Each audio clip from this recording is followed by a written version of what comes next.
All right, yeah, let's do this. It's a little interesting. Ben Shapiro had a conversation with Alex O'Connor, and it's called "Is Religion Good or Bad for Society?" Very interesting question. I think that historically, there's probably a pretty solid argument to be made that like it gives you some kind of guidance. It gives you the ability to withstand oppression for, I think, a lot of people.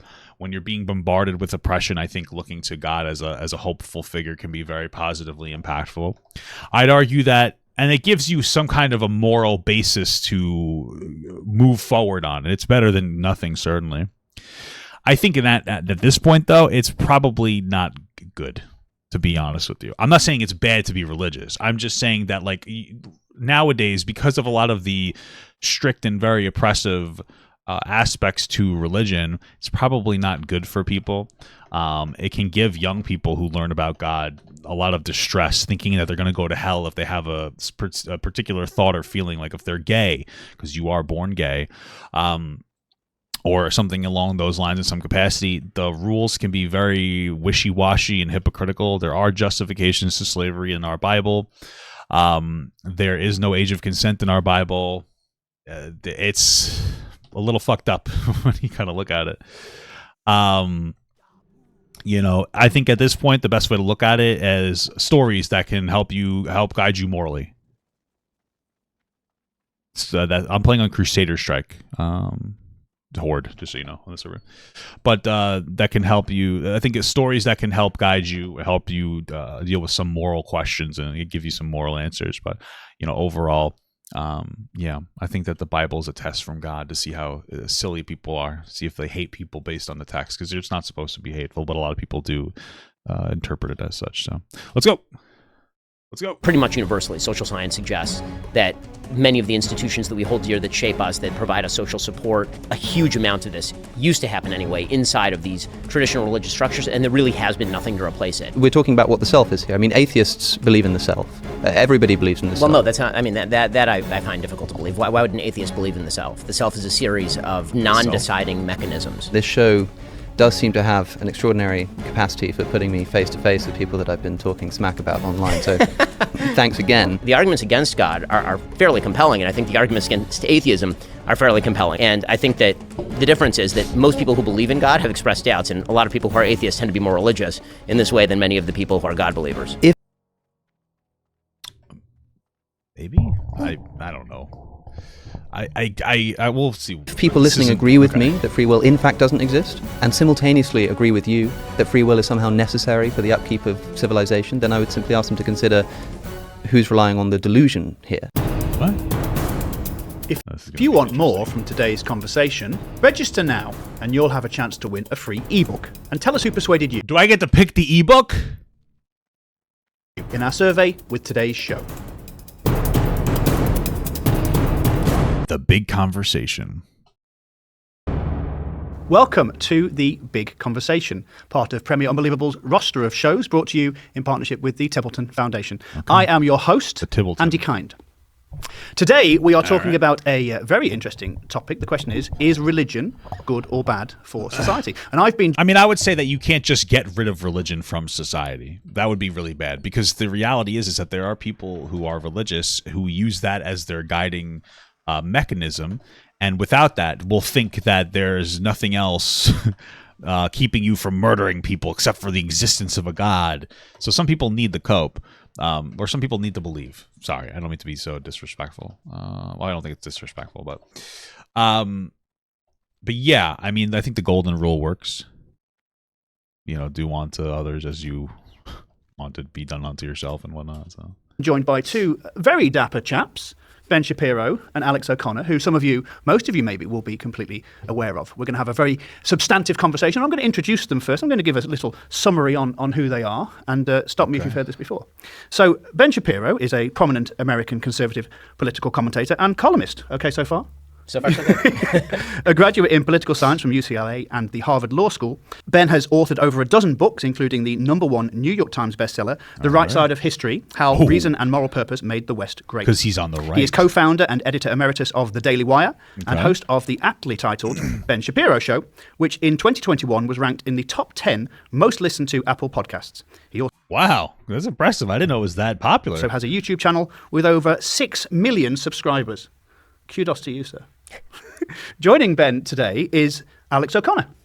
Alex O'Connor is a YouTuber and host of the Within Reason podcast, a philosophy platform designed to present philosophical discussions in an accessible format. A graduate of... Papa, without religion, America wouldn't be the America we know today. Sure. Yeah, I mean, I agree. Like I said, historically, I think that there's a positive to religion, but we're at a point now where it's to some extent becoming dated. And antithetical to our society that advocates for freedom and equality of men, women, and children. Because the Bible is also oppressed. Like it also generally puts women in a back seat as well. I mean, there's a lot of aspects to the Bible that may not necessarily be super congruent with the way that society, are the values of our society. So. Of philosophy and theology from St. John's College, Oxford University. He is also an international public speaker and debater, having defended his philosophical convictions against a wide range of experts across multiple continents, and whose online video material has been viewed more than 70 million times. Is that true?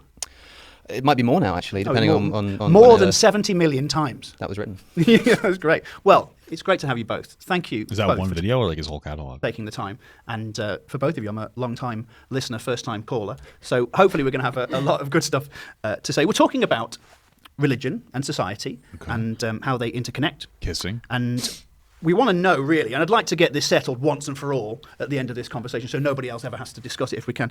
Is religion good for society? Can a society hold together if there are no underlying beliefs that everybody shares? And we're going to be... Well, that's not even the same question. There's a difference between asking, is religion necessary versus can a society hold together without underlying beliefs? You don't need to believe in God to have an underlying belief with somebody. If you have the belief in a society where everybody has personal agency and autonomy and they can do whatever they want as long as it doesn't infringe on somebody else's agency or autonomy, and you have like a whole bunch of other specific rules like trying to work together and build and no crime and this and that, like you don't have to believe in a God. You can believe in a thing. You can believe in a country. I mean, I agree with the thing. I think that people generally need a unifying belief. Religion is an easy one, but I think that's good. That's why I love America, the greatest country in the world, undisputed. And if you dispute it, I'll fuck you up. But those are two different questions. Exploring what both of you believe are the most important principles undergirding any civilization. What are the foundations of morality and ethics based on? So, without further ado, let's start. I'm not going to go into backstory too much because most people will be aware of who you are. There'll be a lot of fanboys and girls out there watching. But let's talk about something that, Ben, you have spoken on, and Alex, you have responded to. This idea of the atheist delusion. Ben, could you sort of concisely, if you can, talk about what you mean by the atheist delusion? Sure. So I should start off by saying I don't actually think that it's possible to prove the existence of God. I'm also not a believer that you can disprove the existence of God. I don't think that... All right, if that's fair. I mean, you can't do either of those. There's no evidence that God exists. That's why you can't prove it or disprove it. That's the interesting thing about conspiracy theories, that you can't disprove them. I don't think God's a conspiracy. Again, I'd like to believe that there's a God, but oppressive religious people have hurt my ability to do so because of how they weaponize it against LGBTQ people. At least our religious conservatives and politicians in America do that. So that logical argumentation is going to get you there one way or another. And so I'm not going to try and do that with Alex today, because I think that if people would have been able to provide dispositive proofs, then people would believe them. And if people were able to provide dispositive proofs that God does not exist, then people would be more apt to believe those as well.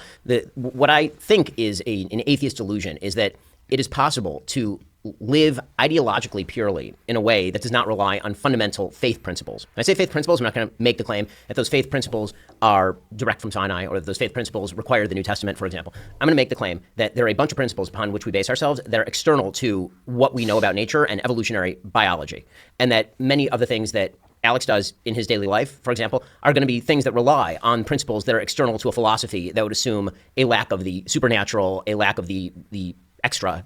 Yeah, I don't. The implication here is that there needs to be something that was somewhat supernatural. I don't think you need that to have guiding philosophies or principles. Is that his point, or am I just dumb? So some of those principles, for example, are free will. So every day we get up, we believe virtually all of us, whether we say we believe it or not, we actually act in ways that betray the idea that we believe that we have control over our own actions, at least to a certain extent, and that control makes a difference in the world. And that's what gives us purpose. It's what allows us to wake up in the morning and make the decision to do what we believe is right or what we believe is wrong. That the principles of right and wrong are... Yeah, I mean, people have free will. I mean, I don't know how philosophical you're going to get about free will. I mean, your free will or your interpretation of events or your guiding... the guiding force for the way that you interact with the world is going to be based on some kind of a principle. Of course, if you want to get up and go to work, you're doing that based on the fact that you want to be a productive member of society because you believe that makes you productive, because you want to have, et cetera, et cetera, et cetera. I do generally think we have free will. You could just not do anything. We just also have free will on a guided path. It's, there's not a whole lot of flexibility because if you just did whatever you wanted, you would obviously become a big fat fucking loser. Nobody... So, but okay. Are external to evolutionary biology. So both of these principles that I've mentioned already, free will, right and wrong, these come from a language that is external to the Darwinian language of evolutionary biology. If you're talking about free will, there is nothing in nature that suggests the ability to make a decision free of environment and genetics in combination in some sort. The same thing is true of right and wrong, the idea that there is a right and there is a moral wrong that we can reason our way to. Another principle that I think that you're obviously very big on and something that you rely on all the time, your entire podcast is based on the idea of reason. These ideas do not exist in the context of a purely materialist atheist universe. Now, I guess. I mean, I don't know. I don't know why it's atheist. I mean, maybe this guy is an atheist, but I don't think it needs to be atheism versus religion. Like, I think there are people that have some kind of somewhat of spiritual beliefs in some capacity. I also don't think that there's objective morality because, again, if you listen to the Bible for your morality, you think it's okay for 12-year-old girls on their period to marry 30-year-olds. So I don't think that the Bible even is a good center point for a moral code. But I'm not going to make the claim that I can prove that it's God who's behind those things, because one of the principles of faith belief is that I don't understand God. So for people who don't believe in God, that's an easy way out, right? That's an easy way out for people like me, because I say, well, I don't have to explain the relationship between God and free will because, frankly, I don't fully understand God. But that's not really that's not really an open window. That's just part of pretty much all faith systems, is that if my mind were the mind of God, then I would either be God or God would not exist, one of the two things. So the idea that reason makes a difference in our lives, that we can reason our way to propositions, and that's more than just saying a few magic words and that's setting off a few neurons in somebody else's brain in a naturalistic way, that there actually is principles of truth, another concept that comes from the extra-natural world. I don't know why this has to come from like an extraordinary world or a supernatural or extra-natural world. I think that people... we have different thoughts, feelings, chemical reactions that would guide us to particular spots. From a safety mechanism perspective, we would want to work together and not kill each other because we wouldn't want to die, right? I don't know how deep it necessarily has to go. Part of it's going to be human nature to an extent, self-preservation, I think empathy, especially since as we've moved on, we've become more empathetic as a society. So, okay. That these principles exist. So far I've mentioned free will, good, right and wrong, reason, and truth, right? All things that we consider extremely key in our daily lives and that Alex considers key in what he does. It's, I assume, why you get up every morning, or at least why you feel you get up every morning. What gets you up to do your podcast? It's because you want to say things that you believe are reasonable, are going to convince people to act in a better way, or I assume not a worse way, that get people to change their... Probably got a hot take, but most religious people don't think 12-year-olds should marry. LOL, you're saying that because the crazy TikTokers say that. So I got to be clear with you. I don't know when magic. Listen, I love you, but you have to listen to words that come out of my fucking mouth. When I say that the Bible does not have an age of consent, I am not saying that there are people. I'm not saying that everybody who believes in God or the Bible don't think that there's an age of consent. What I'm saying is that if your argument is objective morality based on the Bible, then to maintain that, you would have to think it's appropriate for 12-year-olds to get raped by men that they are forced to marry. That's the point. It's a very clear argument, just to be clear.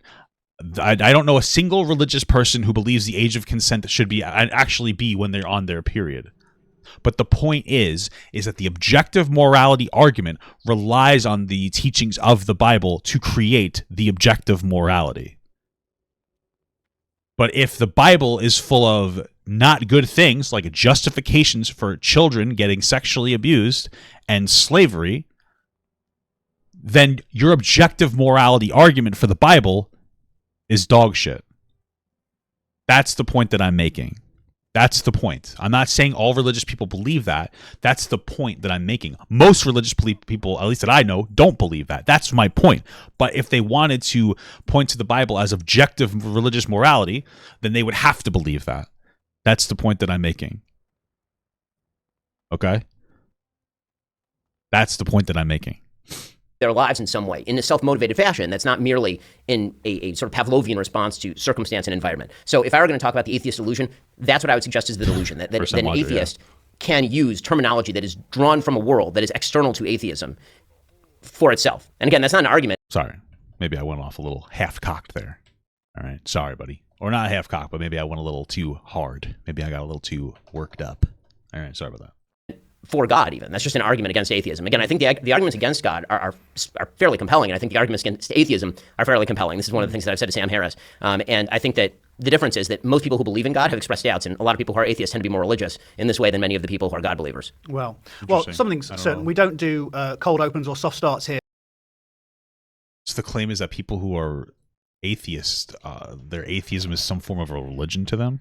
I don't know, maybe. Okay. On the big conversation. Triggered. Alex. Well, I am glad to begin on a point of agreement with you, Ben, that yes, if there is no God, there is no free will. But I think that's because of the truth of the latter of those statements. I suppose the biggest criticism that I made of you in a video response that I made How do they define to the atheist delusion, and this show does seem to have an extraordinary capacity for putting me face to face with people that I've been talking smack about online. So thanks again. By the way, I should say it's a great video, and everybody should watch it if they haven't. Well, I'm going to put that. Maybe I just don't understand the philosophical concept of free will. Like maybe I'm not understanding what they're talking about. The description, I think that glowing endorsement. The principal disagreement that I think I had with you, Ben, is that there was a subtle, or not so subtle, implication in my view that yes, with no God, there's no free will, but somehow having God can solve this problem. I mean, you said a moment ago that you don't think you can establish God's existence through reason alone, but assuming that you do believe in the existence of free will, you think it's a real thing that you have. Yes.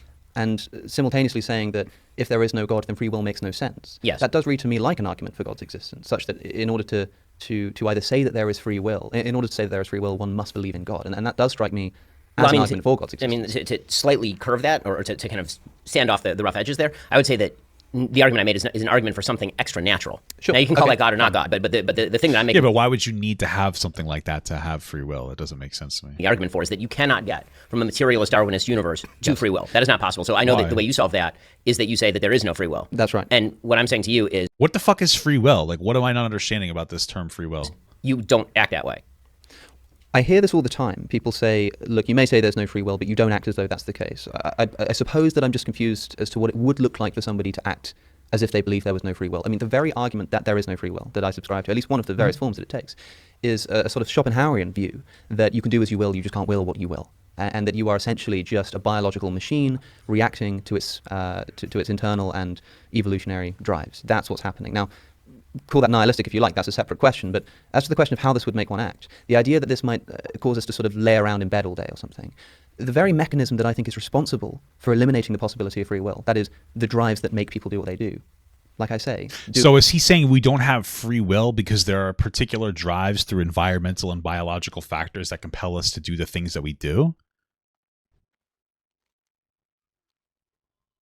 Okay, I mean, I guess I agree, but then at the same time, like, wouldn't our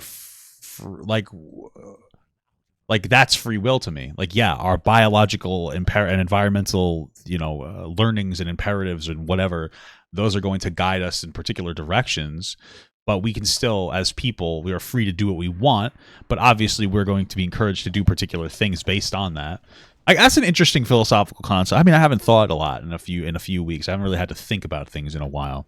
But I mean, if you think of it from that perspective, then that creates the argument for people who are in like really harsh systemic conditions that act in a way that is unbecoming of a way that a person should act.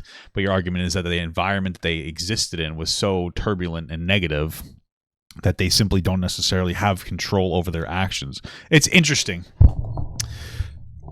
We're getting a little deep. We're getting a little deep here. I haven't had to think about stuff. I've been doing a lot of YouTube drama content for a while. I haven't had to start thinking about things in a long time. Okay. Thank you so much for the 10-month small gut from Kitty Cat MUA. Hi, Papa. Have a great day. I don't know why I stuttered there. Thank you so much. You too. Do exactly that. Make people do what they do. They make them get out of bed in the morning. Why do you get out of bed and go and make your breakfast if there's no free will? So you go and get breakfast because there's no free will and something is driving you to do that. That's outside of your control. Right, so you eat food because you have to or you'll die. And so you're like, well, I've got to go eat or I'm going to die. So that would be considered not free will. All right, maybe. Okay. So to get back to the nihilism point, which you kind of put aside, so that means that this conversation is essentially worthless in any sort of real sense. I mean, effectively, we were driven here by evolutionary biology and environment to have this conversation. Everybody who's watching this is driven by evolutionary biology and environment to have a particular reaction to that thing, and ever round the cycle goes. That seems like a very purposeless life. Again, I'm drawing from a realm. I mean, like, yeah, we are driven by that. I just feel like, why is that such a negative? You know what I mean? Like, we are driven by, like, environment and biology. Like, that's just kind of how people and things are. But is that like such a bad thing? Does that make existence so bad and terrible and negative? I don't think so. It's not evolutionarily biologically connected. The word purpose is really, teleology obviously has been taken out of the realm of science pretty thoroughly by atheists and by many people in the sciences, although I would argue that, again, most scientists speak in the realm of teleology literally all the time, and they're borrowing language from the language of teleology, even when they're describing functions of particular body parts, right? The heart pumps blood in order to keep you alive, right? They're constantly using language that's teleological in nature. The real question that I have, and this is what goes to the question that you were asking at the beginning, Okay, so teleology is the explanation of a phenomenon in terms of the purpose they serve, rather than of that which the cause of which they arise. Interesting. This is getting pretty deep. Okay. There's a pre-question, which was the good of religion to society. One of those goods is people believing that their free will matters, and this actually is a useful thing. So I believe that it is deeply important for people in society to believe that they have the capacity to change themselves and to make different decisions than what biology would drive them to. So you say, well, it's That's fair. I mean, I agree with that. I think that you can. I mean, I think that there is that level to it, because you could simply stop engaging in some positive things based on your own free will. Like, especially if you're educated enough. Like, I could just start drinking alcohol because it feels good to be drunk, which it doesn't. I just piss a lot, but which I guess is one of the biological drives that stops me from drinking alcohol, is that I don't want to have to piss so much. But like, I could do that, I suppose, if I really wanted to. I could go piss a lot. But I could make some bad decisions. I mean, you do have some self-control. I mean, I guess that's how I interpret it, is that almost this conversation is it free will, or are we having a conversation about some form of self-control? That people might have more and more agency over their decisions. The more educated they are, or the more self-control they have. But I mean, yeah, I think it's fundamentally a good thing to believe you have control over your actions. Biology that drives you to get out of bed. But does this other guy's moral philosophy of free will not take into account people have the ability to they have their own actions? This is okay, let's keep going. In the morning, which is almost Calvinist in sort of the way that it's described, right? It's like you're predestined to get out of bed in the morning, so thus you get out of bed in the morning. But the reality is that we are constantly making decisions as though those decisions make a difference in the universe. And what social science actually does tend to show is that when people believe that they have control over their own actions, that when they believe that they're capable of changing the way that they live, they do make those changes with more alacrity and in better directions than if they don't believe that. If people I don't know if that's true, but I would believe that. Tend to believe in a deterministic universe, they do act worse. So it may work. This is going to be sort of Straussian in its implications, but that may work for you. You're a very high IQ individual who can somehow reconcile the idea of living a very purposeful life with the idea that actually there's no purpose to anything. But for the vast majority of people, that is not actually how they live. And I would suggest that even in your daily life, you don't get out of bed in the morning thinking, man, my biology is driving me this morning to get on the bike, have a great day, the sun is shining. That's my biology doing this. And I don't think that most people who live purposeful lives, even if they believe that everything they're doing is predetermined by the world around them, by their own biology, I don't believe they actually feel that. They have to engage in what they themselves would term an illusion in order to feel a sense of purpose and meaning in their lives. Of course, but that's what the evolutionary process, in my view, in my worldview, I should say, has done so well, is provide precisely that illusion. I mean, it's not as, you say, look, you don't get out of bed in the morning thinking, gosh, look at my biological My neurons drive. are firing, yeah. Of course not, because if I did, then the whole evolutionary purpose that this illusion serves would fall away. I mean, you say that this is a fairly purposeless life, and perhaps the implication is that it's a bit of a depressing one. I didn't come here to inspire optimism in people. I just think it is in fact the case. By the way. It is in fact the case that free will doesn't exist, and we may feel very nihilistic towards that, but as a wise man once said, facts don't care about your feelings. And I will say that the argument against free will, in my view, is based upon something broader than just... I feel like they should have started out by defining what they think free will is, because I feel like free will does exist. You have free will to make... You could, like, literally, you could just take yourself out right now. You have the free will to do it. Of course, you wouldn't want to do it based on some environmental and biological factors, but you can make... Like, I decided not to jack off today. I was horny. Free will, self-control, Scientific analysis or empirical research. Rather, we can build an argument, I think, from a law of logic. the proposition that P must either be true or false, and it can't be both, it can't be neither. It has to be one or the other. Now, this law of the excluded middle, one of the foundational precepts of philosophy, we can simply ask a question of any kind of mental activity, and this will be regardless of whether it's material or immaterial. That's what makes this a crucial argument, and an important one, pertinent one, is that you can ask of that mental activity, is it determined or is it not? That is it determined by anything else, or is it completely undetermined by anything? If it's undetermined by anything, then it's random, and you're by definition not in control of that which is random. If it's determined by something, then it's either determined by something further inside your mind, or inside your brain, or indeed inside your soul, or it's determined by something external to your brain. If it's I don't know, personally, I just feel like this is unnecessarily deep for the conversation of like free will. On what the concept of like free will is. It's like, I understand what he's saying is that there's going to be determining factors, so that means that free will doesn't exist. But it's like, does that mean free will doesn't exist? I don't think so. I think this is like, okay, whatever. By something external to yourself, I should say. You jacked off 17 times? That's crazy, brother. Rid this conversation of any implicit materialism. Exterior to yourself. If that's what's determining the action, then clearly you're not in ultimate control of that action. If it's it seems bizarre to me to create the definition of a word and not be able to engage in the action of the word. You know what I mean? Of free will. But I don't know. Okay. This is just beyond me. Maybe it's just the conversation is just beyond me. You ask the question again. Is that thing determined or is it indeterminate? So indeterminate, it's random. Determined, you keep going back until you either terminate in something outside of the self, something, or I suppose something undetermined and therefore random, either of which you are completely out of control in. If you say that it terminates in something like a soul, people like to do this. They say, well, look, with the religious philosophy, we have the benefit of introducing a soul. That doesn't solve anything, because you still need to, it's not a matter of having to explain the mechanism by which the soul brings about actions. That may well be a mystery. But if it is the case that whatever it is that's doing that is either determined or it's not, and that if it's not, it's random and therefore out of your control, and that if it is, it ultimately terminates in something outside of yourself or something random, and both of which are out of your control, free will cannot exist. Well, that argument does rely on the complete deconstruction of the self. I mean, you're using the term self in this argument in, I think, a couple of different ways. You're saying something outside yourself, but then you're breaking down the self into a bunch of separate components as though the self is a computer.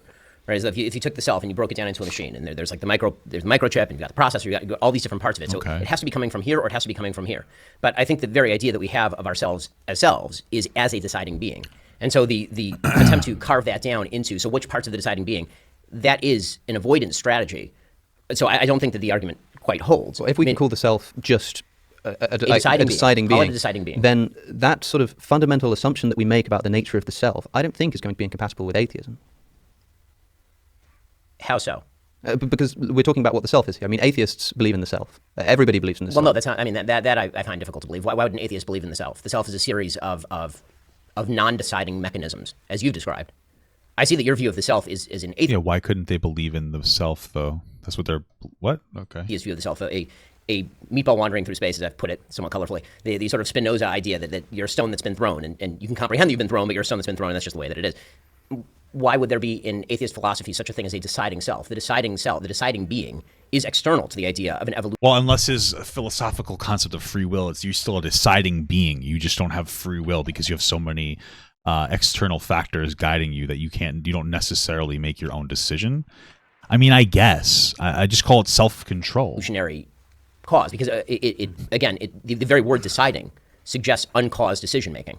And you've just excluded it through your own philosophy. Uncaused decision-making, I suppose, is a concept that I think is unintelligible. And therefore, if there is an unintelligibility of the self on atheism, I suppose the thrust of the criticism that I made to essentially every point you made in that video, except for the argument from motion, is that what you're saying to me, if it applies to atheism, I think simultaneously applies to theism as well. How so? An uncaused decision. I mean, what is the process by which a decision is made? But now you're falling into the same sort of argument that I excluded at the beginning, which was I said that the beauty of religion is that there's a bunch of stuff I don't understand. Yeah, but I mean, that's an easy argument to rely on. Be like, well, I just don't get it, and it might just be super complicated. But okay, yeah, I'm gonna keep listening. I can't explain to you how the uncaused self makes decisions. Well, then I can't explain to you how the uncaused self exists on an atheist. But you have a framework. burden and I don't. Meaning that I don't think that's the case. You do, though. I mean, the simple fact is that you are the one who's claiming that a reasonable materialist universe is the cause of all. And so, if that's the case, you do have to explain the mechanism in a way that I certainly do not. My entire philosophy rests on the positing of an entire realm of things I don't understand in terms of their interaction with the world. Now, as I said at the very beginning, that leaves me a giant escape hatch. I'm not going to pretend that that's not a giant escape hatch. It acts in practice as a giant escape hatch. It also tends to act as a fundamental principle of faith, right? Again, in every moral realm, right? When we get to the problem of good and evil, right? One of the big questions is, well, how can God allow evil to take place in the world? And the fundamental religious answer, as it has been for thousands of years, is my mind is not God's, which is a giant escape hatch. It also happens to be true from a religious point of view. So if I may, yeah, it just kind of seems like you don't really know what the fuck you're talking about when it comes to having a huge. I mean, I get the concept that, like, I don't know why God would do this or that. I mean, I've heard answers of why there's terrible things in the world is because God wants to test people or something, and I understand that. But it is kind of annoying to come from that perspective and not really have a fleshed out. I mean, it's lazy. It's just saying, well, I don't have to have a fleshed out perspective because there are two sort of escape hatches here. There are two appeals to mystery going on here, and it seems to me that what you're saying is something along the lines of my simple appeal to mystery here is disallowed in the way that you're allowed to appeal to this mystery because I'm the one making the claim. I think that not because I'm the one making the claim, but because I'm the one with the burden. In the context of this sorry, I'm missing the who's the you and who's the I in a sense, but yes. I see what you mean. I'm speaking for myself there. Sorry. If, in the context of this discussion, this began, the subject which I think is the first one you bring up in this video, free will. Here's this thing that I think exists, and on the basis of its existence, think entails the existence of a God, or at least points to the existence of a God. I shouldn't say entail. And then when I say that I don't think that the concept of free will is intelligible, and you say, well, how is it intelligible in atheism? And I say, I'm not sure it is, but it's not on theism either. I don't. Okay. I looked at this at the beginning of the segment, but I didn't show it to people. I spelled free will wrong too. The power of acting without the constraint of necessity or fate. The ability to act at one's own discretion. Okay. I mean, based on this definition, the power of acting without the constraint of necessity. Yeah, we don't have free will, right? I guess I should have just Googled this and actually talked about this on stream. I mean, if it's the power of acting without constraint of necessity, I mean, you need to eat. So me making a decision to eat, or that's not having that. Yeah, I guess we don't have true free will. But it's interesting. I can see why this is a distressing thought to have, to engage in the concept that we don't have free will. That's a distressing thought, we don't have free will. But I still disagree. I still think we have free will. I would just want to redefine what free will means. And I know that that's a big thing to say, no, we have to redefine it. But to me, am I getting attacked? But to me, not having free will is a depressing thought. I don't have agency over myself. That's what that is. That's how I interpret that. That's fucking me up, dude. That's fucking me up. That's making me feel very. That's making me feel like I'm having an existential crisis right now. I don't know. I feel like we still have free will. I would redefine that. We have free will. We have the ability to make particular decisions. Of course, they're guided by biological tendencies. And environmental tendencies, but we still have free will. I choose what to eat. I eat dirty ass all the time, baby. If you attack that, I'm gonna eat your fucking balls. Okay. And you say, well, there's my escape hatch. I can appeal to me. I can challenge the definition. Absolutely. I'm a fucking listen. If men can be women now, I can challenge the definition of free will. I'm just kidding. I love you, trans people. History. I don't think the burden is on me there. I think you were the one who's making the claim that free will does exist. That there is this mysterious property of the universe that escapes this determined or indeterminate dichotomy. And then when I say that this is unintelligible to me, and based on what I see to be fundamentally appeal to a law of logic, suddenly I'm the one making the claim. I'm the one with the burden who. Dan Tavius is watching me right now. Hi. Has to do the proving. No, the actual claim that I originally made, if you recall, was a conditional claim. Mm-hmm. I did not claim free will exists, therefore God. I claimed if you believe free will exists, it cannot exist in a materialist universe. Now, you say, okay, fine, it doesn't exist in a materialist universe. I don't believe in free will. Yes. That's fine. It's totally plausible. As I said right at the top here, I'm not going to prove to you that God exists today. What I am going to say is that the vast majority of people throughout nearly all of human history... Well, yeah, again, I don't think that free will dictates a God existing. But... Believe there's a thing called a self. It is a deciding self that makes these decisions. If you are a person who believes that... I wonder why they believe what they believe. Right. I wonder if the reason that this guy, the non-Ben Shapiro character, believes free will doesn't exist is to have a systemic conversation or just an understanding that different environmental pressures are going to have a negative impact on people. And that's why bad people act bad, because they grew up in a bad environment. And I wonder if the reason why Ben Shapiro does believe in free will is because he believes that people who engage in bad behaviors he wants to assign as much agency and autonomy onto them, or as much agency as possible, to almost discredit or not care about the environmental circumstances that came about, because that is like just fundamentally like a progressive versus a conservative train of thought. And so I guess that's what I'm more interested in, rather than the philosophical concept of what free will is. I'm more interested in the concept of like, why do you believe what you believe? Like, what's the reason you believe what you believe? You're right. It can't exist in your world. So I'm not saying that it does exist. Maybe it doesn't. Maybe you're right. Maybe you're totally right. And all of this is just a series of chemical firings. That's quite plausible. That's fine. What I have said, and this is the argument that hasn't yet been rebutted, is that society does require an extraordinary number of people to believe that they are capable of making decisions for the good or for the bad. Because again, not everybody is either. Right, we are though. That's true. That absolutely is true. We are capable of making decisions for the good or bad. Not everybody is capable of waking up in the morning, putting one half of their brain on hold, the side that says what I'm doing today doesn't matter, and we are all going to wind up in the cosmic nothingness of space anyway, and the sun's going to explode and eat the Earth. Most people don't function that way. And so a functional society, a society that actually works, relies on people actually believing that their fate is in their hands. The way that people tend to understand that on a day-to-day level is, I get up in the morning and I make a decision whether I'm taking my kids Sorry for burping. I'm trying to work on school that. today. I get up I was doing so good. I'm just like sitting here listening and burping. I'm an idiot. in the morning and I decide whether I'm giving charity today. I get up in the morning and I decide whether to go to a job today. Because the truth is that for a huge number of people, and I would say this is true for... And there is a level of truth to that, because like you can call out of a job, but then you make a series of decisions as to why not, but like you still make the conscious decision, and you can still call out that day. You just might have determined, like, you know what, I'd rather save my sick day or whatever you have going on there. Not virtually all, many, I'd say the majority of people, if they were informed since the time they were small that their decision-making process does not exist, there is no decision to be made. Whatever's going to happen is going to happen. Those decisions have no moral weight in the universe because the universe has no moral weight. There is no way to create a functional society on the basis... Lisa Larson $1.99. What does it mean when PPA calls someone a grifter? Oh, a grifter? It's like a liar. It's somebody who knows that they're lying about something. And so they're just saying it for some form of attention, right? So I'll do the formal definition for you. A person who engages in petty or small-scale swindling, right? So it's in the context of like somebody is saying something they know is false, but they can capitalize off of it, whether it's financially or socially or in some kind of a capacity. That's what grifting means. That's what that means. So of these premises, there may be a Platonic world where philosophers, can think about this in the gardens of their imagination and feel great about it, but that's not actually how society functions. Not for children, not for teenagers, not for adults. Yes. And we're going to go on and talk about that in the second section. I had free will to ask any of the questions I've had written down here, but I just didn't want to. I didn't want to stop either of you. It's been breathless and captivating. I'm sure you'll agree. Before we go to our first, it's definitely an interesting conversation. My brain actually hurts. I know that I'm the smartest person that all of you know, but just so you know, I don't usually engage in these types of conversations all the time, so my brain is hurting. Talk about society and how morality undergirds society and civilization. May I just say, I know we're coming to the end of the section, just to close off this moment, that if people listening agree with me that free will in fact doesn't exist, and simultaneously agree with you that free will is somehow necessary for the upkeep of civilization, then I would simply ask them to consider who's relying on the delusion here, Yeah.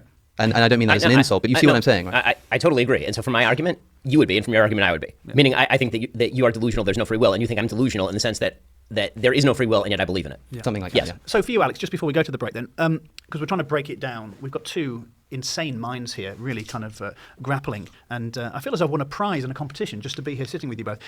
Yeah, if it was me, I'd be jacking off under the table. That's just me personally. To break it down for the viewers, Alex, would you say that free will is maybe... if there is no such thing as free will, is it nevertheless a helpful fiction for people, a convenient narrative that we... That part is definitely true. Like just the concept that I think that the word free will in and of itself has been very loaded with a particular understanding and a particular thought that like I have agency over myself and I am myself making my own decisions. And to be told that like you don't have that, because that's how people, at least I interpret it. Even if that's not the right interpretation, to be told that is a distressing thought that makes me feel sad. So I think that's why I'm saying, like, redefine what free will is. I think that there's a difference between saying that your actions are dictated in some capacity by your, in every capacity, really, by your biological and environmental circumstances. I think it doesn't mean you don't have free will. You just, maybe you have a Bill instead, instead of a William. You have a Billard, right? Because I'll say it is a distressing thought to think that I have no control over myself, because that's how I interpret it, even if that's not the right interpretation. I think that's what that word means to people. I have no control over myself. And that's something that would make me want to commit seppuku. Can cling to sort of bat away jokingly. despair. Precisely why it evolved, in my view.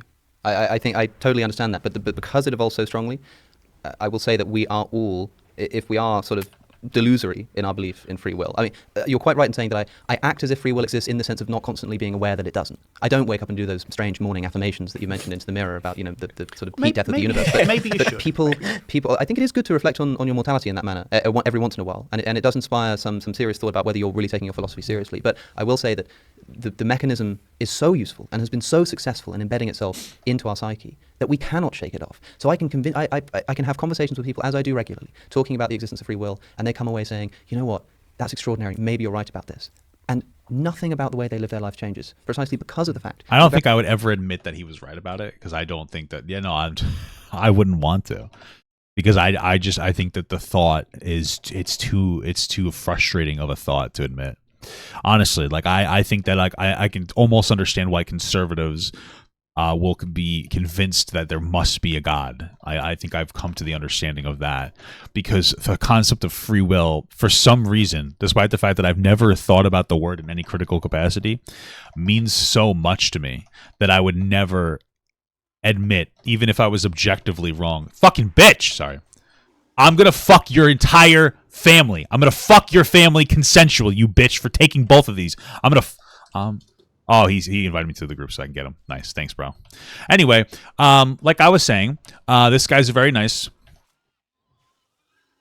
and I was saying I would never admit.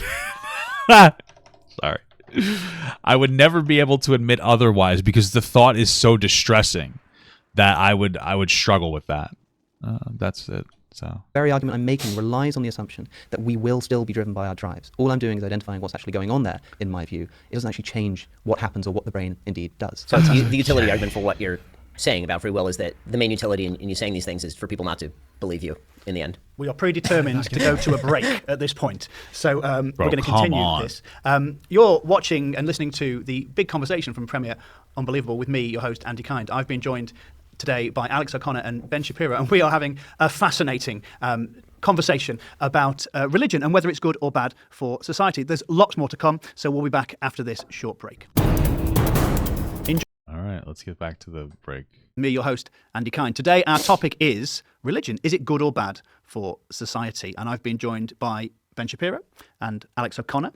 And in the first section, we basically solved the problem of free will. That's done. No one need write on that ever again. So congratulations. That's another credit for you. Yeah, I think on the delusion point, I like that Ben laughed at that, because like, it's funny, and this other guy's like taking it so seriously. I don't know what the hell's going on. We terminated something like, I know you are, but what am I? Correct. Yeah. Yep. Yeah, and my dad can beat up your dad's. So I don't know about that. My dad is. I don't even know where he is. Let's move on in this section to talking about another easily solved question: morality and its role in society. So, right. Alex, we started with Ben in the first section. Let's start with you. What for you makes an outcome good or bad? And feel free to break that down, define things. Yeah, I mean, it's a good question. What makes something good or bad is the impact that it will have on other people. And that's pretty much it. I also do care about animals a little bit, but not really too much. So that's really what comes down to, is the impact on people. And then you would extrapolate that even more about impact on their free will, impact on other people's safety. You would kind of just go back and forth, and you would come to a complex decision. Or a decision based on a set of complex values. But yeah, there's no objective morality. Everything is subjective. Countries or people that hate LGBTQ people, they morally think that that's okay. And I'll say all the time that they're wrong. And you'll be like, well, how do you know that I know that they're wrong because I'm right. That's it. Like it's not. You could sit here and be like, well, there is no objective morality, but I'm right because I'm better than you, and I believe that as well. Because I believe in my values more than yours, and that's pretty much it. That's how we all are. right? Just because you have a book that can't even be proven to be linked to a god, that could, for all we know, just be a big series of telephone tag of manipulation by other people who claim to be godly, doesn't mean that you win. We've already talked before about how the Bible justifies predatory children being predatorized. So it's really not a source of objective morality. You don't even really agree with that yourself. Things as you want. And how do we determine what is good and acceptable in society? Here is where I may disappoint you and potentially excite Mrs. Shapiro in that I don't have a good answer to that question. Okay. In that, obviously, attempts have been made for a long time to ground good outside of God. I must say that similarly to rehash the same theme, I think there are issues with grounding good in God as well. I don't think that removes the problem. I don't quite know what good is, if it indeed exists. I'm quite suspicious of the concept. I think it might be another one of these unfortunately quite nihilistic evolutionary sort of illusions of a sort. I guess I ascribe to emotivism more than anything, which has sort of gone out of fashion in the past decade, but I think still has some truth to it in a sense. It's more of a philosophy of language than it is a philosophy of what good and bad actually is. What I do know, however, is that there are problems, I think, with trying to ground morality in the existence of a God, especially if it's done so on the grounds that it essentially can't be done anywhere else. I mean... Yeah, fair enough. I agree with that 100%. As far as I'm concerned, the religions of the world are false. I think that they are incorrect. That is, I don't think there really is a supernatural authority. And what that means is that the inventions of religious morality are just those, inventions, and inventions of a human mind. Now, if you have a human morality that recognizes that it is essentially a series of compromises between the history of mankind trying to get along with each other on a planet, then what happens is sometimes these ideas and these philosophies rub up against the real world, and we can adapt them as necessary. Now, there is a deep problem with this, and that is, if I meet a man who wants to kill me, or a friend, and he says that he doesn't believe in God, there's very little I can do to talk him out of that, except I can threaten him with legal sanction, I can threaten him with moral reproach, exclusion from the moral community, but there's not much more I can do. However, if a person says that he wants to kill me, and he believes that he wants to kill me because God has told him to do so, then I don't even have that minimal reproach available to me. That's fair. Yeah, absolutely. True. Hey, Papa, got nice to finally catch you live. Been enjoying your content for a couple of months now. You make being stuck in traffic a joy. A joy, then you for that. Oh, thank you for that. Sorry. It's like cuts off the end of it because of this stupid little emoji. You see this thing? Well, it's over here now, but thank you for that. And by the way, you need a haircut. Okay. Well, thanks. Thanks for that too. Okay. Thank you. Because there is no law written by any man of any time that could ever count one iota against the dictates of the creator of the universe. Therefore, if that God in fact does not exist, and if these moralities are in fact human inventions, then what you have in the grounding of an ethical system in the dictates, allegedly, of the creator of the universe is all of the arbitrariness and subjectivity and failure and faults of nihilism and human invented morality, with all of the certainty and all of the faith and all of the unanswerability of the creator of the universe. That to me seems a dangerous cocktail that we drink at our peril. So many things there, and so much that you're saying is quite brilliant. I actually thought you were going in a different direction with that last example, which I'll explain in a second. So, to start with the very beginning, obviously, the idea of right and wrong. So there are many problems with emotivism. Alistair McIntyre does a good job sort of breaking down the problems with emotivism. But the sort of idea that there have to be certain moral absolutes that are beyond contention, and those moral absolutes have to be universally accepted. You can ground that, I suppose, in a sort of... You can have moral absolutes without believing in objective morality, though. Like, it's a moral absolute to not murder somebody, right? But, like, I don't want to kill people because I don't want to be killed. You know what I mean? It's the golden rule. I think it is effective. I think that is a good basis to be like, well, I don't want this bad thing to happen to me, so I wouldn't want to do this bad thing to another person. So... descriptive universe. The problem is that, to go back to your example, which again I think is a really interesting one, if a man comes to kill me, I think that the real question of religion versus non-religion in the utility sphere here is it more likely that a man is going to come to kill you being a devotee of a religion that says that he must kill you, or is it more likely that a man is going to kill you out of self-interest because he is not a devotee of a God who says that killing is wrong? It doesn't matter, because in this scenario, I'm assuming that the person's saying the same thing, but they have ulterior motives, right? So this is how I'm imagining the scenario. You have a guy saying, God told me that you need to die. And we have two different branches to go through. That scenario is the same, but we have two different thought processes. One is he actually believes it. One is he doesn't, but he has an ulterior motive to kill you.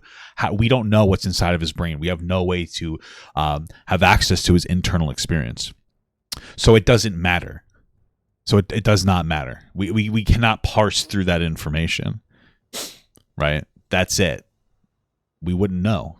That's why I think that there are a lot of religious, we'll say grifters, that do exist that weaponize religion for personal gain. And we just don't know because we don't have we don't have a window to somebody's brain. So if you are faced with these two alternatives, to kind of remove your example one step, the question is why the man has come to kill you. I mean, that's your premise is the man has come to kill you because God told him to, and so he can't be dissuaded by force. Agreed. We see that full scale in the real world on a fairly regular basis. Sure. It is also true that over the course of human history, men have come to kill one another on the basis of self-interest in extraordinary amounts of the time. Tribal self-interest particularly, having no particular relationship with God, just the idea that I want to kill you over territory, I want to kill you over resources, I want to kill you because you're not a member. Maybe, but it does seem like a lot of those people will justify it with God. Like Hitler, for instance, wasn't super religious, but he was still religious, right? Like that was from what I remember learning. He wasn't like really religious. He wasn't a particular fan of the Catholic Church, but he still like understood that they had a particular force, and so he would pretend to be. So people will pretend to fight in the name of God, but at the end of the day, it's like, how do you know what is and is not genuine? It's like, how do you parse through that information? I just feel like you cannot. I just feel like it's impossible to do so. Member of my immediate kin family, or because you killed a member of my kin family, and so in revenge I need to kill a member of your kin family. The entire, to borrow from your language, the entire sort of evolution of religion on a utility basis would have been to create moral absolutes that are applicable more broadly than to you and your friends. Any morality that can be created on an individual level is inherently dangerous because you can immediately graft that morality onto your personal self-interest. The entire purpose of religion, whether you want to ground that in evolutionary brain functionings, whether you want to ground that in revelation, the entire purpose of religion on a utility level is to remove morality from the purview of my special interest and to say, here are things that I cannot do, even if they are in my interest, because there is a higher power that says I cannot do these things. I think that a society that does not have these moral absolutes is in deep trouble. A society that refuses to say... So then how does that... And this is just a question I have. How does that society that has created a particular moral code based off of religion, how does that society contend with the idea that God has sent a prophet or something to change that? Let's just say, for instance, like we lived in a society that was very religious and gay marriage was banned, or being gay was banned. Like you'd go to jail for being gay. And God sent a religious prophet to say, that's actually not true. Somebody misinterpreted something, or I changed my mind. And he sends a religious prophet. How do we know that that prophet is a religious prophet? Because we have no access to the inside of his mind. So we don't know if he's being genuine or not. So how does it contend with that? I don't know if that's necessarily relevant to the conversation, but because if your argument is that God's will is absolute, then slavery is okay and child abuse is okay. So I don't really know, how do you change these structures? Because clearly the Bible doesn't show us moral absolutes. It tells us like murder is bad and stealing is bad. These are I feel like these are very intuitive things. Like we know that these are bad. The Bible doesn't exactly give you any complicated or comprehensive rule set necessarily. There are certain absolutes that cannot be crossed under any circumstances that are universally applicable. It reduces things that we all take for granted, like equal justice before the law, like the idea that the law is supposed to equally apply to everybody, whether they're a member of your family or whether they're not. And there are broad cultural differences in these questions. I mean, to pretend that all human societies have equality under law is obviously not true. It's not even remotely true, actually. There's a very good book called The Weirdest People in the World, all about the idea that we in the West have no, but nobody thinks that. No, I don't think that anybody thinks that broadly societies had similar rules. Do they? Centric view of ourselves, where we think or the same rules. We've evolved as we've become more empathetic. Everybody thinks like people in the West, but the truth is that because we are Western educated, industrialized, rich, and democratic, we have particular views of the world. Those views are drawn from a particularistic tradition. That particularistic tradition is biblical in nature. I mean, it is. Yeah, maybe. Yeah, of course that it's drawn for inspiration, but the more we move forward, the less traditional, the less religious that we will get in those movements forward. Like there is a basis, there is a grounding in religion that's undeniable, but that doesn't mean that the religion is like the number one guiding force. Judeo-Christian in nature, even if you're just describing European society or American society historically speaking.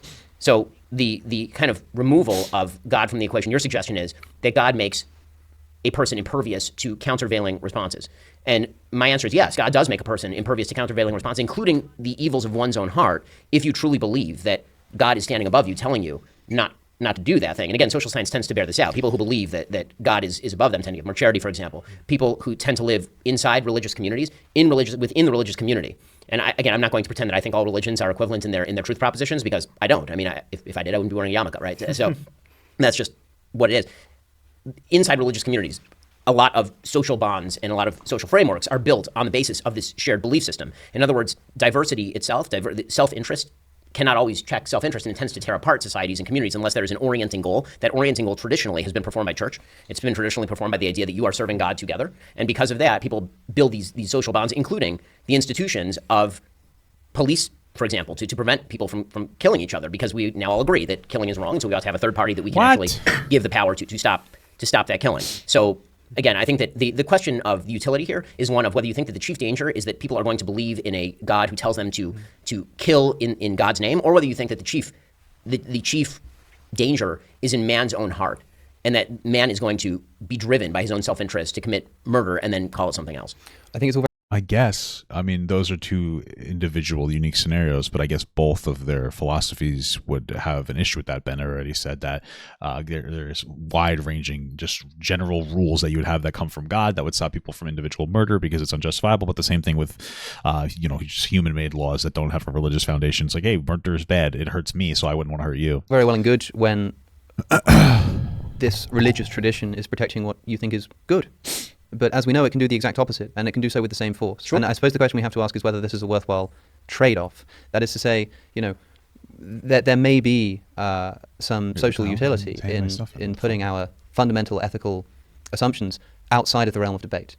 But when those ethical statements begin to inspire what we would probably consider to be less than socially cohesive behavior, there is nothing you can do, nothing to talk people out of them, precisely because that's where they've placed them. And that seems dangerous to me. And it seems, for example, a lot of people talk about how religion can make people happier. It can make people more socially cohesive. It can promote people to start families and have children. It could also make you incredibly distressed because you're not perfectly aligned with the Bible. I mean, if you have thoughts about, wanting to sleep with another man as a man, as a kid, especially if you have those thoughts about like loving a boy as a boy, religion telling you that being gay is wrong could be immensely distressing to you as a person. Remember me, like I was like questioning my sexuality to an extent when I was young, and it's frustrating. It could be a frustrating thing. It could be distressing in some capacity. I'm not gay.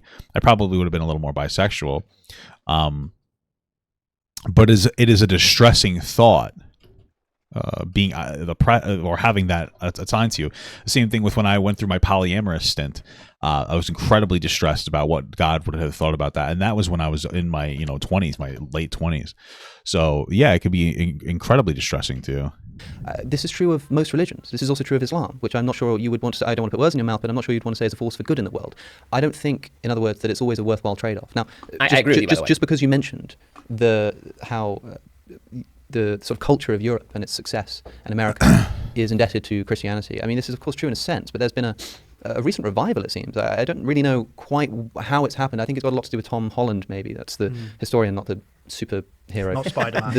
This idea that actually... he's good too. Actually, the great... I wonder what he would have to say on all of this. The Western civilization sort of depends and should be in gratitude to a religious tradition because it provided this kind of ethical framework in which this could have arisen. We hear about the scientific enlightenment. We hear about the grounding of ethics in God, the creation of natural rights, as if these things weren't established in resistance all the way along to the religious tradition. A society that today, I'll expand on this if you like, a society today that decides that religion throughout its history has been wrong about the position of women in society, wrong about the mortal fate of practicing homosexuals, True. Wrong about the position of the earth in relation to the sun, wrong about the age of both of those celestial bodies, wrong about the common evolutionary ancestry of every animal, including the human animal on planet Earth, wrong about the ownership of other human beings as private property.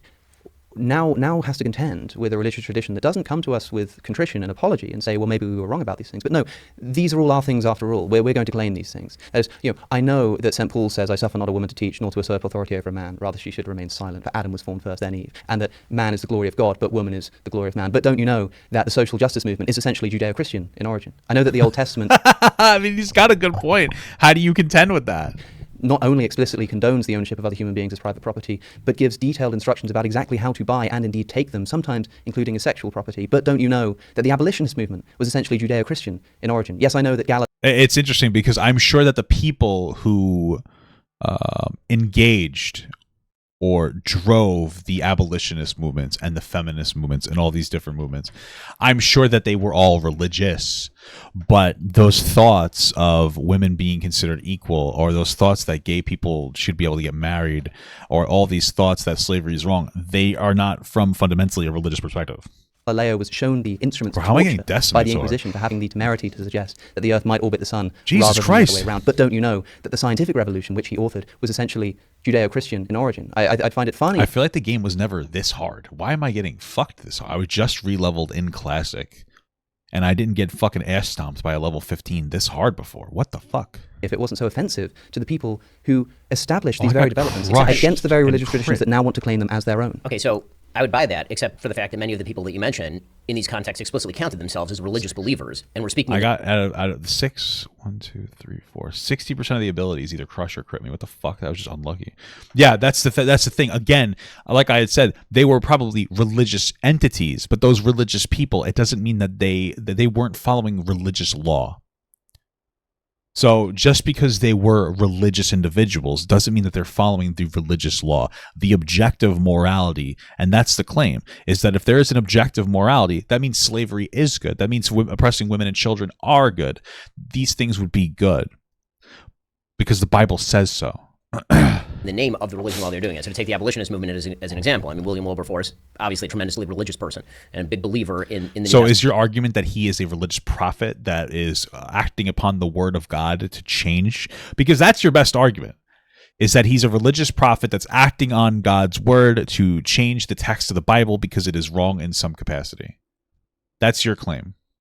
Testament. Isaac Newton, obviously deeply ensconced in the New Testament, right? Yeah, certainly important to the scientific revolution. The point about religion, and this is why when I wrote my book, I have to name the title now and plug myself because that's the way it works. Wave the right around, side, yeah, the right side of camera. history. But the reason that I talked about how reason and moral purpose made the West is because I think that one of the fundamental precepts of at least Judeo-Christian religion is that when God gives a text or a set of ideas to human beings, he expects us to use our reason to apply to those texts. And so the sort of evolution of interpretation is part of the religious tradition. I mean, that's Right, but what is the interpretation that what he had said before, and I'm paraphrasing, that the Bible says that God is of man and then woman is of or man is of God and then woman is of man? Like, how do you? What's the religious? What is the understanding of that? Like, what does that actually mean then? Does that, so you're saying that we were just getting it wrong for so long?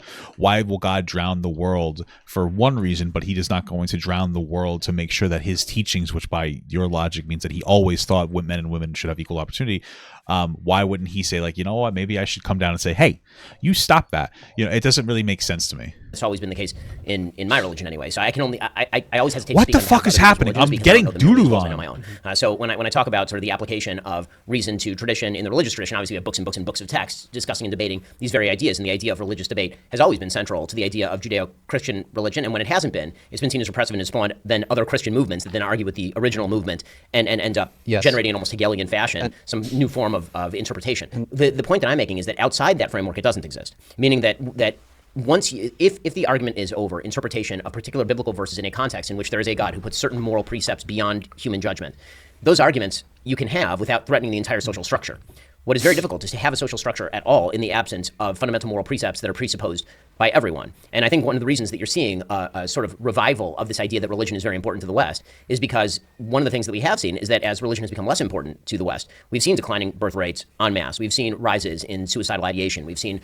So just take these piece by piece. We have seen declining birth rates, but that doesn't mean it's because people are less religious, right? It could be a factor, but the reason is different. We live in a society mostly that allows women to work, and that's going to have them put having kids on hold before they work. We have a society of more educated people that are making more informed decisions, that are experiencing financial oppression. If you're poor, a lot of times poor people are uneducated, they'll just fucking have babies. They don't care.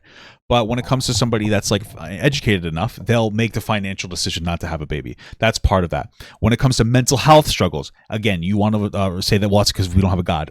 Incorrect. Clearly, God doesn't really contend very well, or religion, with mental health issues. You see that with the Duggar family, where they've effectively groomed their kid into being a pedophile, child rapist piece of shit because of how religious they were. They went to religious pastors and coaches instead of bringing this kid to a therapist. They put too much agency onto this kid to be a parent of their kids, which puts him in a position of power of him to abuse that, and he effectively transformed into a child predator, right? When it comes down to it, the reason why we're seeing mental health issues is because of the internet more than anything else. It has nothing to do with religion. There's more and more things on the internet that are triggering different responses of chemical body responses of positivity and negativity that are drowning people. You're getting a constant blast of information every single day that is massively distressing because of how much information is truly, be hitting you and how it seems like the world is going to end. That's the primary. I'm really getting fucked today. I don't really understand it. That's really the primary reason for these issues. What the fuck is happening to me? I don't even understand how something two-level. I don't get what's happening. What the fuck? Especially over the last 10 years, tremendous individual atomization, certainly an extraordinary amount of less social connection. Okay. Right? All of these things. Sorry, I'm getting distracted. I've never had this much of a problem before. I just leveled in this game like a month ago, and I don't know why I'm getting fucking dumpstered. Are things that, frankly, used to be provided by church and these social institutions that, again, were oriented. Yeah, I blame World of Warcraft for fucking mental tissues, too. Jesus Christ, I don't understand what's happening right now. Single purpose. So when you talk about the idea that I'm going to put aside the free will discussion because I think, again, it's easy to get caught up in the reversion to the argument that I was making before when you were saying that, can you argue the man out of stabbing you? To use your framework, I mean, you can't argue him out of doing anything. I mean, you're going to say words are going to have an impact, but you can't argue him out of doing anything. But not to get back into That's a good point, too. It's not even necessary that we have more mental health issues. There's another factor that we're seeing it more because of the internet. We're seeing people sensationalize mental health issues as well because now it's trendy to have them. There's a lot of different factors. A topic that we've handled, free will is done. I'm not going to answer that, although hopefully people will know from what I said before that I think it's still sensible to say you can argue somebody out of something. The first half of what you say there is in so many words, I think, what I was saying before, which is that, yes, this goes both ways. That is, thanks be to God when he is able to provide us with the grounding for resisting oppression and throwing off tyranny. Yeah. But what about when the same God is used to justify the exact opposite? All I'm saying is that this goes both ways. But you're going to have to weigh in one side or the other, meaning that in terms of utility. Right? You're building a society. Let's say that I won't say you're God. Let's say that you are master of a society, and you get to build that society. One of the things that presumably you are going to do is you're going to build in certain things that are untouchable. Right? There's going to be certain moral precepts that you're going to build in. Like being gay is bad, women are objects, etc. Okay. Untouchable. And how are you going to justify those things to people such that they are going to believe you? You're going to either have to use compulsion, or you're going to have to use some sort of other argument that is so strong that they are going to overweigh their self. I mean, there's a reason why Voltaire suggested he didn't believe in God, but he hoped that his maid did, so she wouldn't steal the silverware. Yeah, that's an interesting indictment on the position that theists don't say that atheists can't be moral, right? When people have this argument about morality, atheists can certainly be moral. Well, oftentimes people have this misunderstanding of the argument. Christopher Hitchens did it best in saying, we don't need divine permission to be good and all of this.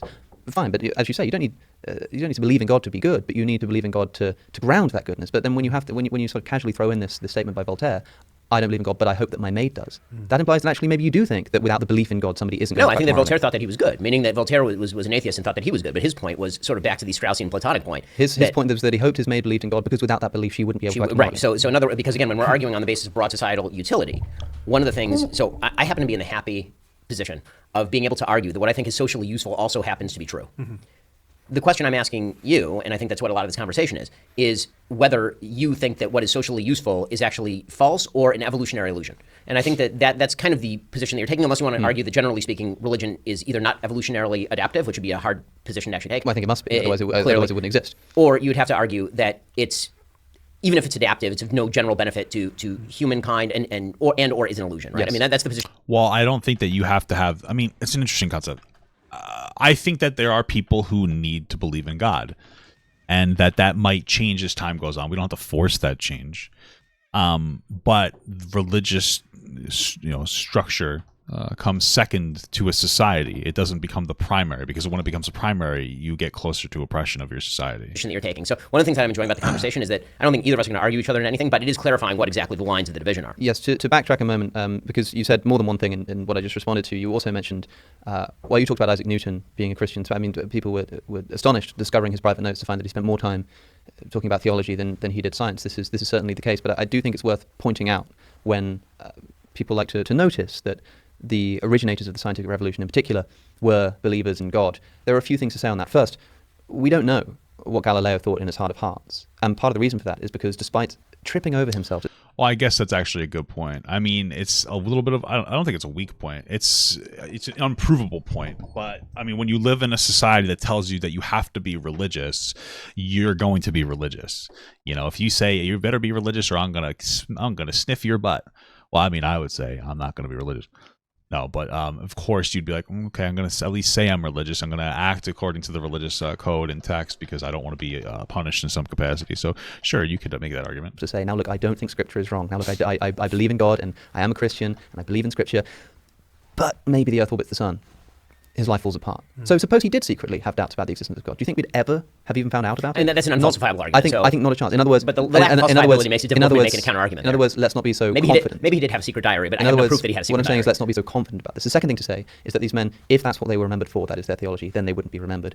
Thirdly, is that just on the minor point that people often like to point out that, well, the originators of the scientific revolution were religious, and so science can't conflict with religion. I'm not going to make the claim that science does conflict with religion in principle, but supposing that it did, this would not serve as a rebuttal, because if it were the case that the scientific revolution and the scientific method undermines religion, then of course the people who invented the scientific method would themselves have been religious, because they hadn't invented the mechanism by which it came to be undermined yet. Yeah, but then afterward they presumably would be irreligious or irreligious, which is what happened to Darwin, for example. It doesn't happen that quickly, right? It really doesn't happen. No, it wouldn't happen that quickly. It would be something that you would have you would contend your moral philosophy with. It would actually take quite a long time to shift. Even if you disagree with some aspect of your religion, it could take some time for you to reduce that religious concept or idea. It's like one of those things where on a personal note, let's say you're somebody who's very religious and you aren't a particular fan of gay people, and then you meet somebody and they're like a really good person. They're constantly charitable. They're really good for you. They've helped you and your family, and then you find out that they're gay. All of a sudden, your first thought is going to be like, oh, well, this is a good person, so I don't hate them, and I'm not going to treat them in a way that is bad or negative. And that would be a potential slow erosion onto your religious beliefs. So it doesn't necessarily happen so quickly where it's like instantaneously, oh man, I hate, God was terrible, blah, blah, blah. Individual level, if we're talking about the development of the scientific method, we're not talking about the kind of thing that just happens in a lifetime. I mean, to attribute it to Galileo and Newton as we happily do is far too simplistic. This is something that happens over at least decades. Right, but you're making both an individual argument and a broader historical argument. So yes. Pick one. And so what I'm saying is that the individual beliefs of the founders of that revolution, I don't think that revolution would have gotten off the ground enough from just their contributions within their lifetime to shake decades of prior faith. However, when you get to someone like a Darwin, then we start to see agnosticism. Then we start to see people having their doubts. And then when you get true. You still like agnosticism with some kind of spirituality. Yeah. Into the modern era, atheism abounds. And so, in other words, if it were the case that this thesis, which, like I say, is not something that I'm defending here, I'm just sort of rebutting the rebuttal to it. That is, if it were the case that the scientific method were this king of undermining religion, then I think we would expect the fact that those who invented it to have been religious. It would be like saying, isn't it amazing that the person who invented the motor car didn't own a motor car before that? Well, no, because again, that's an interesting guy. This guy's smart, man. This guy's smart. He's an interesting guy. I can appreciate the argument. It's like so interesting to be so good at arguing. You know what I mean? Even if you're not right, it's just what an interesting world to be in. You know, where you're not, where you just, that's what an interesting world. You know. You've now also made the case that perhaps they had secret diaries, or in their heart of hearts they weren't actually religious or convinced. Well, this is the thing, because I already know where Ben's going. I would agree to an extent, like, yeah, you can't prove that.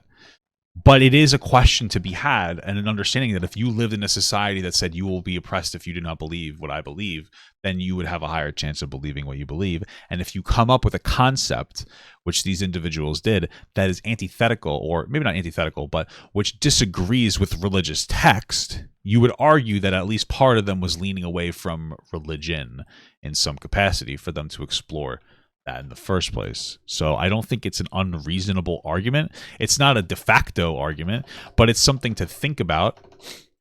Away from that. So again, that's why I'm saying I feel like you're making a broader historical argument that works, and I think you're making an individual argument that doesn't quite. I'm not saying that is the case. I'm saying that we would never know because why is that? Why will we never know what Galileo really thought about religion? Well, I'm going to just accuse you of assuming facts, not in evidence. I mean, like, let's move it away from because Galileo. again, I don't want to get into the mind of Galileo, nor do I care very much. But the reality is that many of the people who were the progenitors of the scientific revolution, participants in the scientific revolution, specifically were searching for something higher because they thought that was their godly duty to do so. I mean, this has been true since the time of Roger Bacon. I mean, the idea that you have people who are specifically seeking out the nature of the universe, because there's an understandable, again, another religious precept, there's an understandable universe that God has created, and your mind is a reflection of certain truths that are in that universe. These are all non-materialist atheistic. But why would the truths that they come to be truths that the Bible doesn't accept as fact, that by your own logic, that would be God's word? That's the part that doesn't make sense. So if they were trying to fight for truth because God said so, which might be the case, then are we like admitting that the Bible is not factual and that it is just a collection of stories that aren't actually God's word necessarily, and they're like hand-me-down collections? Or like what is it that we're admitting here? Concepts. That was the basis for virtually all of science, including the origins of the scientific revolution. Now, you can make the argument very easily. I mean, I make it all the time because I have to metaphoricalize the beginning of Genesis, for example, that the words of Genesis don't jibe with the words of science when it comes to the age of the universe, for example. And obviously that's true, which is why both Maimonides and Aquinas are talking about in the Middle Ages, the idea that if science comes into conflict with religion, you're either getting one of them wrong or you're getting both of them wrong. And so the constant sort of reinterpretation of religion in light of the facts that are established by the scientific method, I don't think that that's a rebuttal of religion. And so and more than that, I think that the peculiar idea that religion itself must fundamentally be undermined by scientific discovery, I don't see quite why. Well, I would agree with that. I'm just saying that the rebuttal that's presented to that opinion fairly commonly, I don't think works for the reasons that I've said. Okay, well let's give you both a little breather, because we're going to go to another break very shortly. Boom. We fitted in so much, and do they get to go pee-pee during their breaks or no? I had all these questions and I haven't asked any of them, and I'm worried now that I'm going to be left unemployed. Before we move on, I don't know if I can have one final word on this Galileo point, because I know it seems quite strange that I'm sort of hypothesizing in this way, but you said that when religion and science come into conflict, either one is wrong or both is wrong. Galileo was wrong about one of these things potentially. What happens if I mean, it's great talking about the utility of his religious belief and inspiring his scientific endeavor, but what happens when the immediate fruit of that is him discovering something which should have been a celebrated idea and instead was suppressed, and he ends up under house arrest in Tuscany for the rest of his life? Why? Specifically because the religious authorities, in their sentencing of Galileo, did not just say that he failed to prove it, did not just say that he was, being a bit of an a-hole in his approach to things, but said specifically because it is false, absurd, and contrary to Scripture. That is why that scientific position was suppressed on specifically religious motivations. And far be it from me to defend the Catholic Church and its crackdown on Galileo. Okay, you've come to the wrong place. Okay, it's time. It's time for another break. Here, you are watching and listening to the big conversation from Premier Unbelievable. I am almost anonymous here, Andy Kind, but my day will come, and I've been joined by Ben Shapiro and Alex O'Connor. We'll be talking about religion and society. Is religion good for society? So much more still to talk about. We'll see what we can fit in. We will fit in as much as we can, but we'll be back after this short break. Okay, cool. Short break. Good or bad for society, and we're having a lot of fun with it, I think. I mean, I agree. know you're sort of in disagreement. I wish I played but a fucking I troll, think we're just dude. having fun with it today, aren't we? I'm so pissed. Well, I've been joined by Ben Shapiro and Alex O'Connor, and as I say, we're talking about religion and its role in society. One observation I've got from watching you guys talk, I wonder whether religion is being used as a bit of a catch-all term. There is no summer festival where Ben and I would meet up because we're religious and have a beer together. Plenty of Buddhist people don't even believe in God. So we probably don't have the time to unpack it now, but religion is maybe not a helpful catch-all term at all points. I wonder whether, when we're saying religion in this context, we mean the Judeo-Christian worldview. But it's interesting, I guess. I mean, I feel like there's enough similarities between religion to make that to have that conversation. But okay. As a Christian, there's lots of things I agree with Ben on. Some things I disagree As a Daniel, on. I disagree. As an Englishman, that I agree with Alex on, and other things that I wouldn't. Spelling. So Yeah, you're doing it. spelling, absolutely. It's aluminium. Anyway, I just think that's interesting. I'm not trying to start this theist gang and gang up on you, Alex at all. But what do you think quickly about that? When we're talking about religion, do we need to be more semantically sort of accurate? Rigorous, yeah. Well, I mean, of course, Ben is going to agree with that because he's Jewish and he believes other religions are wrong. So, yeah. Yes. I mean, again, I'm not here to defend every form of religion under the sun. There are various forms of religion, ranging from things that people in Judeo-Christian tradition would consider pagan, to Judeo-Christian monotheism, to the distinctions in Judaism and Christianity, which are substantial, obviously. And so, I do believe that there are right forms of religion or right terms. Do Jewish people consider Ben a pick-me Jew-ish guy because he says Judeo-Christian and he tends to lump himself in with other Christians? Or do they think that that's a strategy to try to get more religious conservatives on his side? I don't know. Forms of religion than others. If I didn't, then I wouldn't be a particularist in my religious practice or my religious belief. And so I do think that, you're right to sort of boil down the question so that people don't end up defending things or being forced to defend things that they wouldn't defend. And you mentioned before Islam, I'll say more radical forms of Islam, because again, I'm one thing that I tend not to do as a religious believer is simply take people's texts at sort of face value, because the reality is that very few people in religious circles take their text at like I can just pick up a Bible, read it, now I know everything that's going on in the Bible. Value that really is not how the practice of religion works. I tend to actually. But why not? Why? It just seems bizarre to me. That's not why that would not be it. Actually judge. Did you see the story of a young boy with autism who could be getting 30 years in jail or prison for being a teacher? I think I might have. Faith by faith practice, more so than I do by trying to read somebody else's book and then figure out exactly what they're saying. Because I've seen people do that enough to my religious practice to sort of object to it. But yeah, of course, I think that you would have to talk, if you're going to talk about the value of religion, you should be more specific. I will say that the value of religion more generally, if you were going to talk about it in just general terms, meaning belief in supernatural things that can't be explained by a materialist universe, the social cohesion point would be the best case in favor of religion, is that virtually every study ever done has shown that social cohesion relies on a common orientation among people in order to build commonality between people. I agree with that, but that doesn't mean it has to be religion. There can be different identities. A lot of people do this over race, religion. You could do this over nationality, like your country, rather, your country that you belong to. There are different things that you can do. Right. So like mine is usually being like really, I mean, like Western ideology is where like I found that on being an American. Being the best because I'm American. I'm a number one American. Only a few structures in human history that do that. One is a kinship structure. The problem with kinship and tribal structures is that they pretty quickly devolve into tribal warfare upon other members of that happens in religious structures too. So different tribes. One of the things that religion has done is an attempt to universalize that beyond the immediate sort of tribal self-interest that we discussed a little bit ago. And again, pretty much universally, social science suggests that many of the institutions that we hold dear that shape us, that provide us social support, that provide us friendship structures, marriages, that a huge amount of this used to happen anyway inside of these traditional religious structures, and there really has been nothing to replace it. And so the sort of breakdown of those structures, you could make the case, I suppose, for the breakdown of those structures, but there's been pretty much no replacement for those structures in secular society, and it's creating some pretty significant strains. No, it's not on societal bonding. Right. But that's the thing, is that you're making claims that are unverified. What he's saying is that we have no replacement for religion, and I'm going to point out all the bad things happening in society, and I'm going to blame that on there not being a religious replacement. Incorrect. You can't make that assertion. I don't even know if it's a factor. I already explained tons of other factors that exist. People are just less social now because of the internet. It's nothing to do with religion. That's it. This idea that like, oh well, religion is the downfall of society, or the lack of religion is a downfall of society. See, I'm right, is a non-critical, in my opinion, unintelligent take on the world. Like there are so many other things that are massively or exponentially greater contributors to these problems. We talked about declining birth rates. If you want to reduce declining birth rates, then why don't we have a less oppressive structure? I love capitalism and all that, but why don't we have better wealth redistribution so that people have the money to be able to have kids, have the benefits to be able to have kids? If you give educated individuals a time off to have their kids and birth their kids, and you protect their jobs in more robust ways, and et cetera, you're going to see more people having babies. That's a really big factor in this conversation here as well. And some people just like having a lot of money and going and doing fun things with each other. I have a buddy, him and his wife don't want to have kids. That's fine. They would, you know what I mean? They would rather spend the money on themselves. Yeah. And I understand you can say, well, religion would stop that. Maybe. But at the end of the day, I feel like focusing on every other factor would be exponentially more beneficial than to tell people that they aren't able to engage in their free will of having kids or not, right? So I suppose I do have two things to say. I'm going to ask you, I want you to say both of those things, but I want to ask you, Alex, can secular societies potentially achieve the same level of social cohesion as religious ones? Of course. I mean, I feel like a lot of societies are less and less, as the society gets more and more happy, they become less religious. That's why our society is becoming less religious.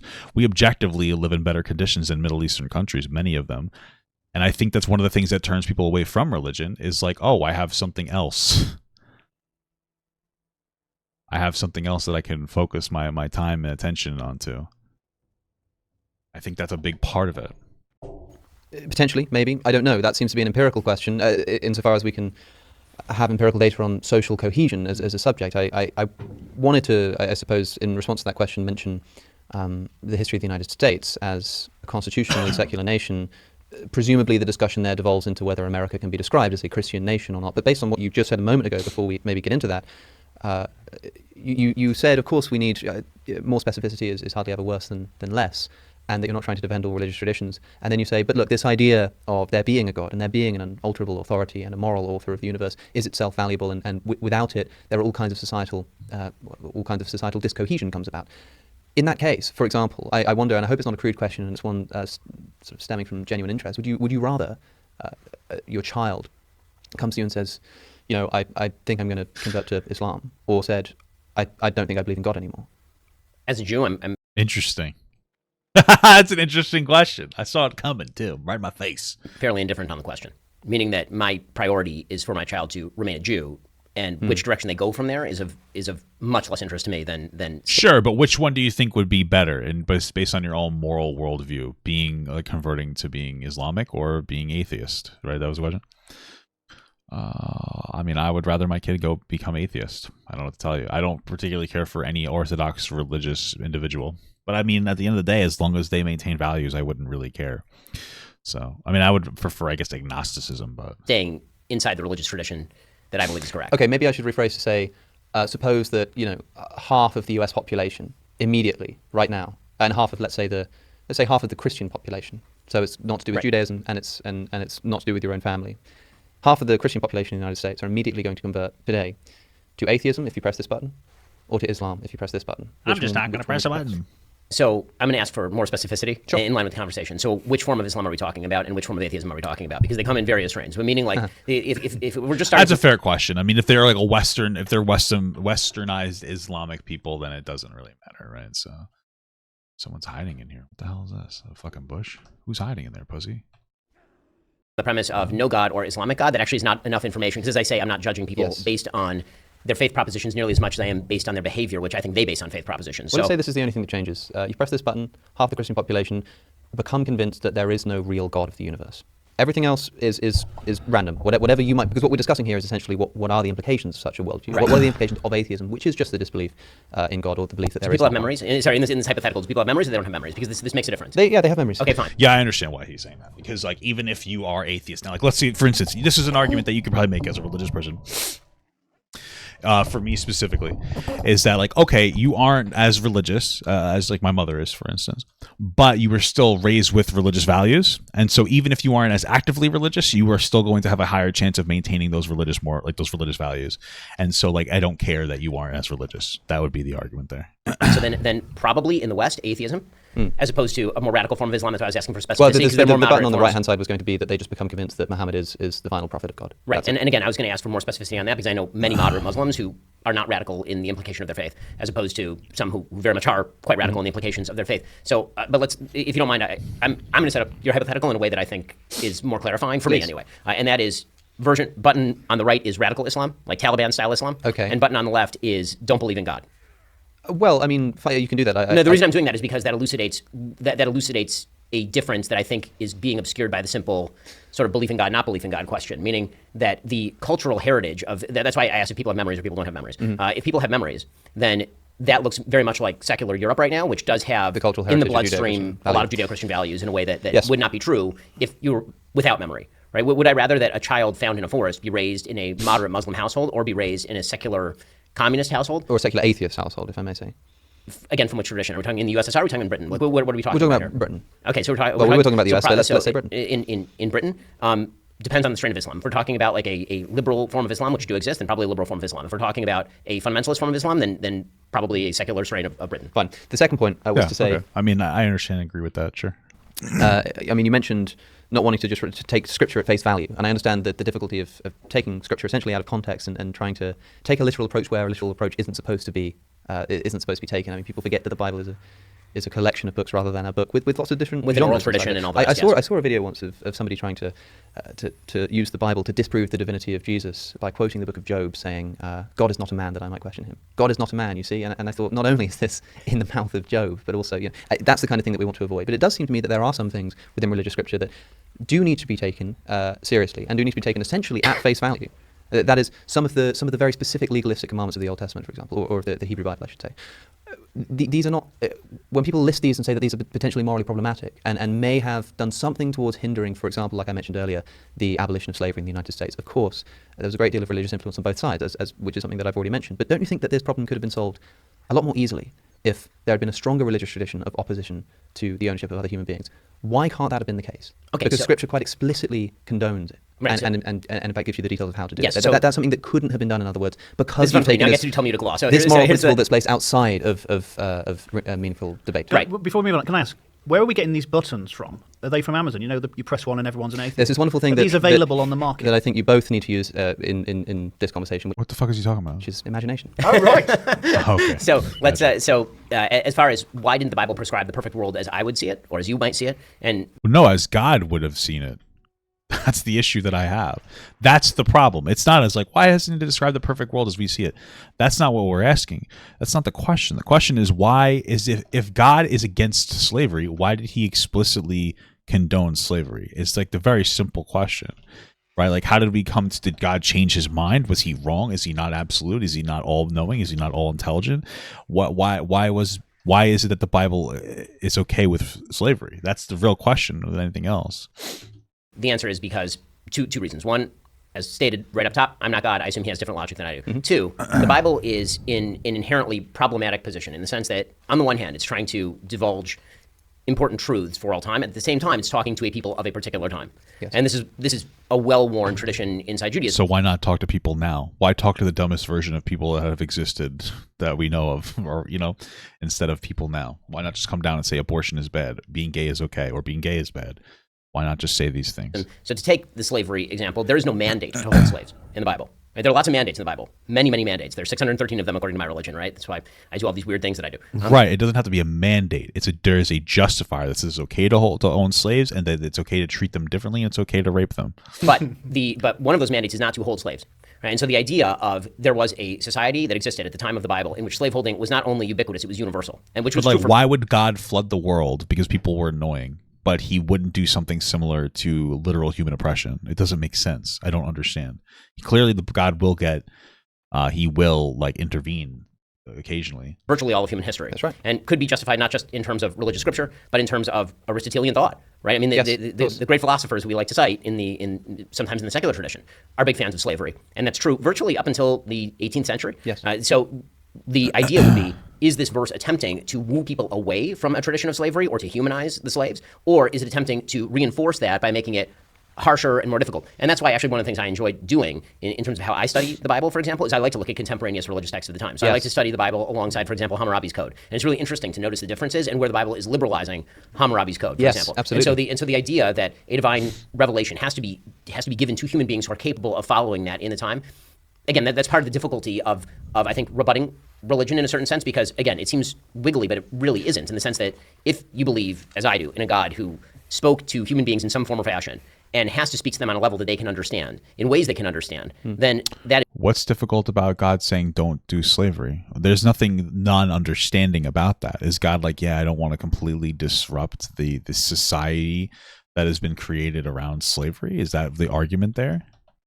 Immediately is going to discount the ability to do a lot of very radical things that would have appeared radical in 1200 BC, but now appear to be commonplace for us. Yes, I understand this argument, and I've heard it many times. I must say that it seems strange to me that God does seem willing to completely and utterly condemn a bunch of other practices, including, by the way, imaginary crimes like witchcraft, just done away with entirely. And even if it is the case that God, for some reason, couldn't even hint at the idea that maybe eventually we should be moving towards the abolition of the idea of owning human beings as private property, he just has to hint at it, but yes. I still think it's the case that he would not permit a flat immorality, and I think you would agree with that too. And so when I open the Old Testament or the Hebrew Bible, and when I look at the texts saying that if you lay siege to a city, you can kill, if the Lord delivers it into your hand, you can kill the men and the women, or you can kill the men and keep the women and the children and the livestock as plunder, as Deuteronomy says. And in the very next verse, the very next chapter says that if you see a good-looking woman, and I'm not interjecting that. If somebody finds an attractive woman, yes, if is the actual Hebrew, yeah, then they can take them for themselves, and if they want them as their wives, and they take them home, they shave their head, they cut off their fingernails, they give them 30 days to mourn their old husband, who you may very well have just killed, and then you can take them as your wife, when Numbers 31 has Moses instruct the slaughter of the Midianites, saying, kill all the men, and this time the women get killed too, but not the women who haven't slept with a man. And why might that be? And it says that, keep them for yourselves. And I hear all the time that this is some kind of liberalizing process. Maybe it's because, these people wouldn't survive on their own. It's some kind of protective measure to make sure that you're looking after them. If that's the case, then why does it only apply to the virgins? That seems a little bit suspect to me. True. It's sort of Scripture's littered with these kinds of. Well, again, so to go back to the sort of oral tradition nature. And I don't think God would permit a proactive immorality, even if he can't for some reason abolish the practice altogether. If you see what I'm saying. No, that last point I don't see.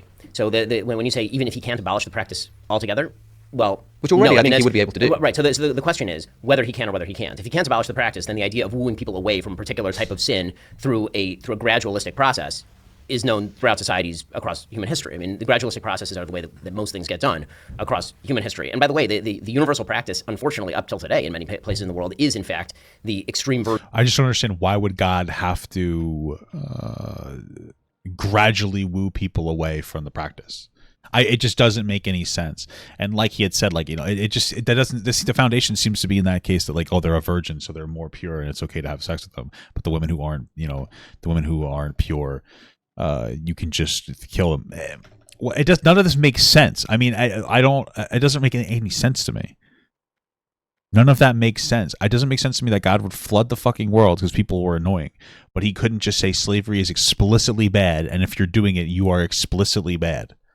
Version of what you're talking about, raise everything, kill everyone. Right? That sort of stuff, unfortunately, does take place, even on planet Earth, even in the year 2023. And so the idea of a culture arising from the Bible that not only abolished slavery on its own shores, but then abolished slavery literally everywhere else, which is what Great Britain did.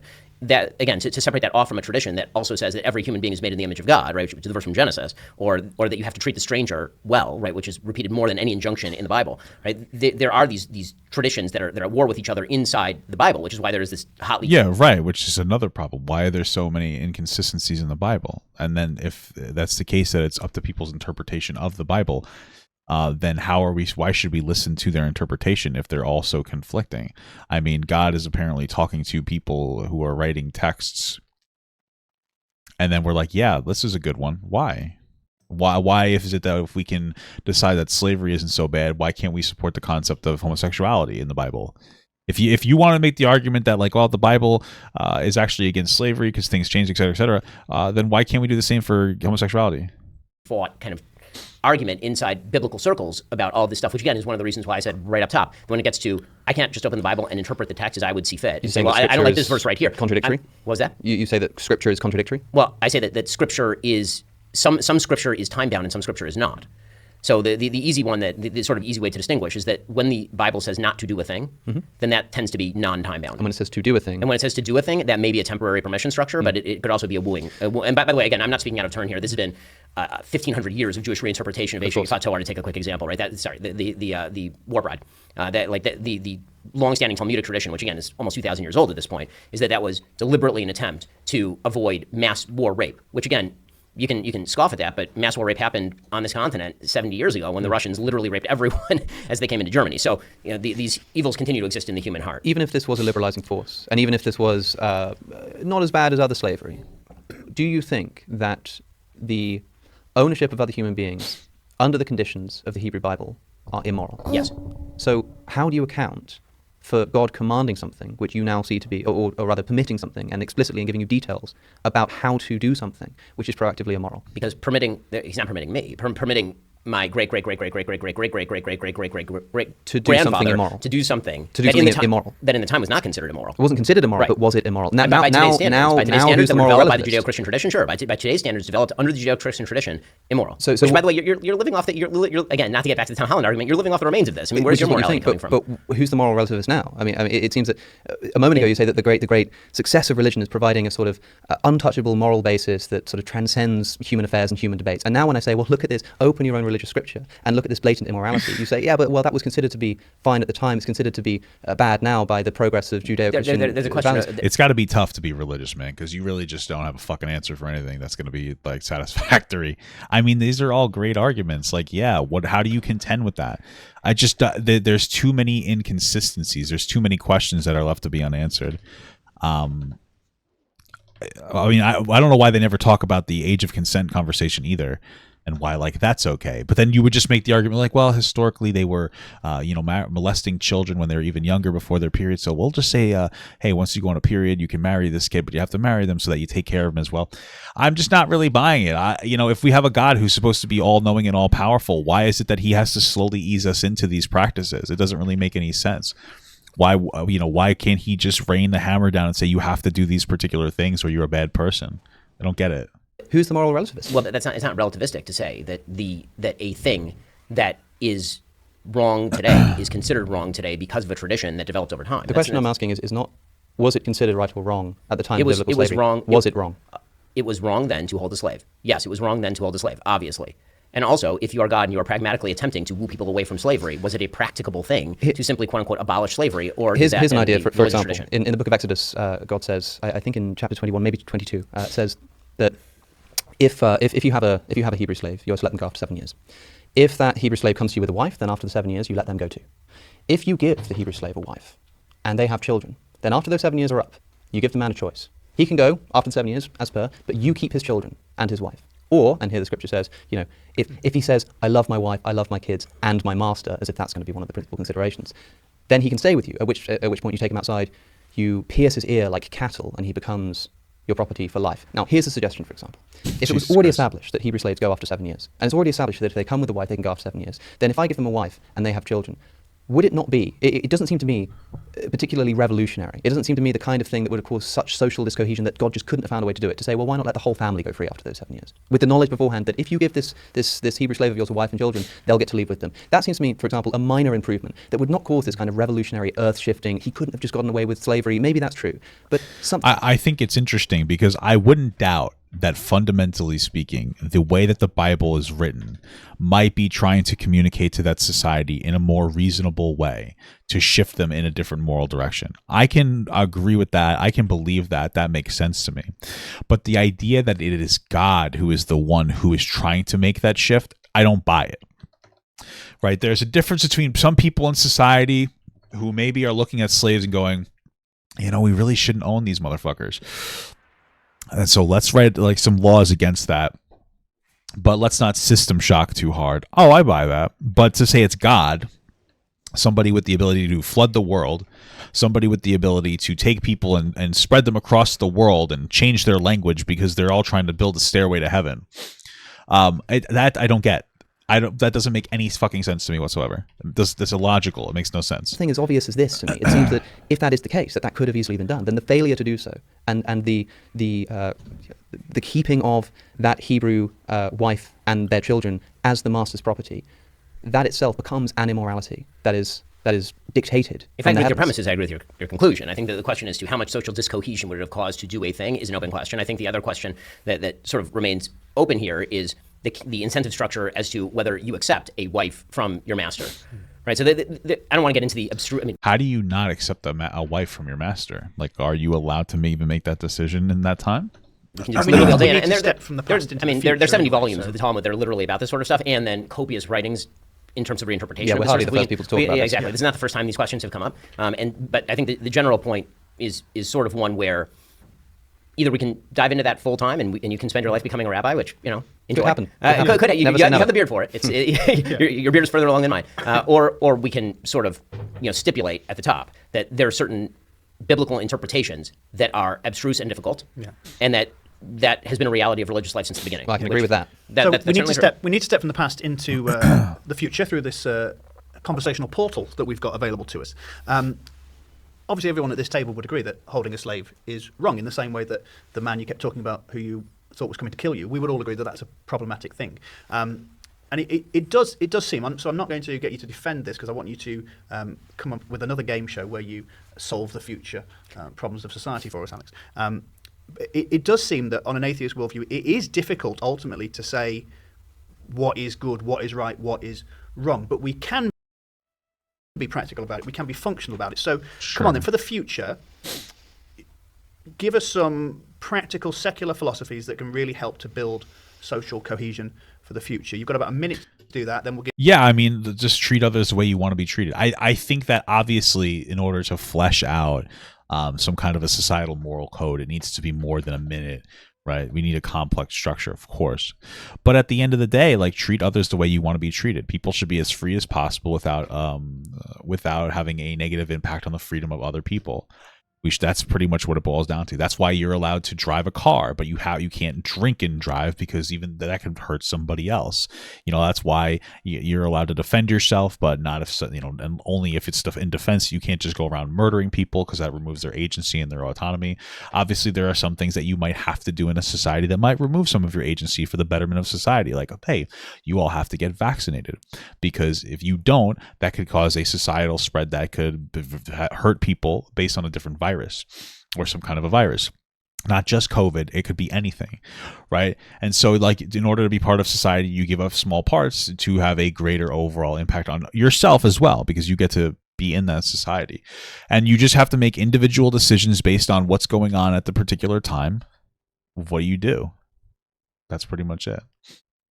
Give Ben a minute to respond, and then we'll wrap up. I can provide an answer that I don't think will be cause of further debate, which is to say that'd be shocking. Yeah. I think everything that I've heard you say, Ben, on this subject, and everything that I think you may be about to say, not everything, but some of it, involves saying that, look, what we need to do is encourage strengthening family and having children and not doing drugs and all of this kind of stuff, which people, like you say, have traditionally, this has been somewhat the prerogative of the church to maintain. I think that people just don't believe in God anymore, and so what I would say is just to encourage those things without the God. The question I would leave, and I'm sorry, I've just promised no debate, but here's something. Look, suppose it's the case that I agree wholesale with your proposition that religion is good and maybe even necessary for society in some way, right? Suppose I just say that that's true. I don't believe it's true. I've tried, I'm sorry, I just don't believe it. And so I'm now left with a choice here. I don't think it's true, but I become convinced that it's somehow useful or beneficial. What am I to do with this information? You can't just choose to believe in God. People say you can choose to act as though you believe in God. That's kind of true until something really testing comes along. If you don't really believe it in your heart, you will falter at the first opportunity. How am I to raise my children? Am I to lie to them? Am I to say, well, I don't believe in any of this nonsense, but because I think it promotes a sort of non-replacement birth rate, then I'm just going to bring them up believing things that I think are false. Yeah. I don't think this can happen. It's amazing how quickly ostensible deontologists transform before our very eyes into utilitarians on this question, that outgo the idea of being truthful and being honest and talking about things that you think are philosophically sound. Now it's essentially faith-based, and it's about trying to make as many people the greatest good for the greatest number across society and societal cohesion, even if you think it's false. In other words, I'm someone who is an atheist. I don't believe it's true. If I just grant everything you've said about the utility that religion provides, what am I to do? So let me ask. You've got about 30 seconds. So it really it's a quick question, which is, do you know it's not true, or do you not believe that it's true? I don't believe that it's true. You believe that it's not true, or you don't believe that it's true? I believe that it's not true. You believe that just like you believe that it's true. I mean, it's all a belief system. There's no objective proof. So it's not true in a full fashion. Let's say that's the case. Yeah. Right. So if you believe that, then obviously I think that you're wrong in the sense that, as I said right at the outset, I think that a lot of atheists are more religious than religious people. Religious people constantly admit to doubts and problems in interpretation and all the rest of this sort of stuff. I don't think that... Yeah, I understand. Okay, I still don't fully understand his point, but what it sounds like saying is, like, there are people who are religious, but they cast doubt onto their own religion because they are reasonable and can parse through information reasonably. But atheists are not reasonable because they don't cast doubt onto the fact that they are atheist. I guess, like, that's why you wouldn't be an atheist, right? You'd be an agnostic individual. But like, what's the implication there? Because I see this idea that being a religious is an insult. That's what this is happening here, by the way. Being a religious is an insult. And I see that a lot when people are like, oh, LGBTQ is a religion. It's like, well, don't you think religion is good? It's weird that it's just an insulting factor here. Like, are you saying that you're expected not to be heavily religious because it's a negative thing? Or, I don't know. I mean, okay, whatever. The true religious believer can be truly religious without experiencing those doubts because you're taking a leap of faith right off the top. And what I would normally say to somebody who is not fully committed to disbelief, I would say, is that you'd be in the position of being able to say to your kid, I don't know if it's true or not, which I think is a more honest answer, by the way. I think that is something that you can teach your kids. You can say, here's an atheist perspective, here's a religious perspective. I don't know what's true. I can provide you evidence on my side why I don't believe it fully, but there are people who provide evidence on the other side and arguments on the other side that are not foolish, that are not out of the sky crazy, and make your own decision. I think that's the way that you would address that with a child. If you're somebody who believes in the social utility of religion but doesn't necessarily believe in the religion itself. I think giving the child the ability to choose that themselves by saying, I'm not sure, or by presenting both sides of the argument would not be a bad way to go. I mean, just in terms of practical solutions. In terms of what I would say to better society, I have a much easier answer, which is I think that you should re-engage with your social institutions, including your church. I think that saying to people on an individual level, don't do drugs, study hard for your tests, get married before you have kids, get a job, like it's easy to say that to people. And I think that without supporting social institutions that reinforce that nearly every day and make it part of the... I don't think that you need to be religious to be like, yeah, you shouldn't do bad behavior, and here's why. You could be like, well, if you get married before, or if you don't have a kid, or excuse me, if you don't get married first, you know, it's gonna be more difficult to create the family unit. You can explain to people better than saying just become religious. You know, the culture that's if anything, that's a lazy answer. It's very difficult for people to live that you don't want to explain. Like, hey, why should you get married before you have kids? Well, it's better to parse through and find somebody that you love before you get married, so that you have a higher chance of staying together for the kid, et cetera, et cetera, et cetera, et cetera. Yeah. And so I think that removing God as sort of the capstone of these institutions, the whole institution tends to fall apart. So on a practical level, if you get rid of God, the institution just ceases to exist, and you can yell as much as you want, but individuals are far less likely to provide... I don't think that's true. ...provide the social reinforcement and social networks for support. And nobody's talking about getting rid of religion. This is another thing, and it's a very small thing, but it's a big... I think it's actually big. Nobody's talking about getting rid of religion. There is a difference between saying get rid of religion versus saying some people moving forward will not be religious. It is a slow substitute for a moral code for different people. As we move forward, we need to figure that out. It's not like, oh, just don't be religious anymore, idiot. No, nobody's saying don't be religious. Be religious if you want to, but we need to provide alternatives that still maintain some level of value.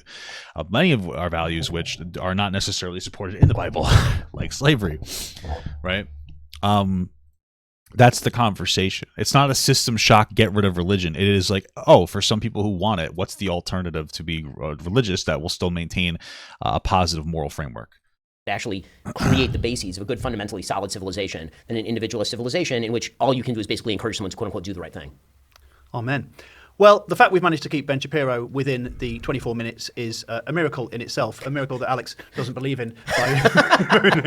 But we have been talking today on the big conversation about religion and whether it's good or bad for society. And I've been joined by two literally world-beating minds, Alex O'Connor and Ben Shapiro. I have enjoyed it so much. Thank you so much to both of you. You're both so wonderful and impressive. And we've seen areas of convergence. We've seen areas of divergence. Alex has given some ground on the areas where religion is good for society. Ben has conceded that it's not always good for society in certain iterations. Sure. So we didn't come to a full verdict about whether religion is good or bad for society. But what we have seen is two men avid and persistent in their pursuit of reason. And I can tell you something, that is good for the future of society. Beautiful. Join us next time on The Big Conversation. Goodbye. Join us next time on The Big Come. All right, cool. That was interesting. It was certainly stimulating, I'll tell you that.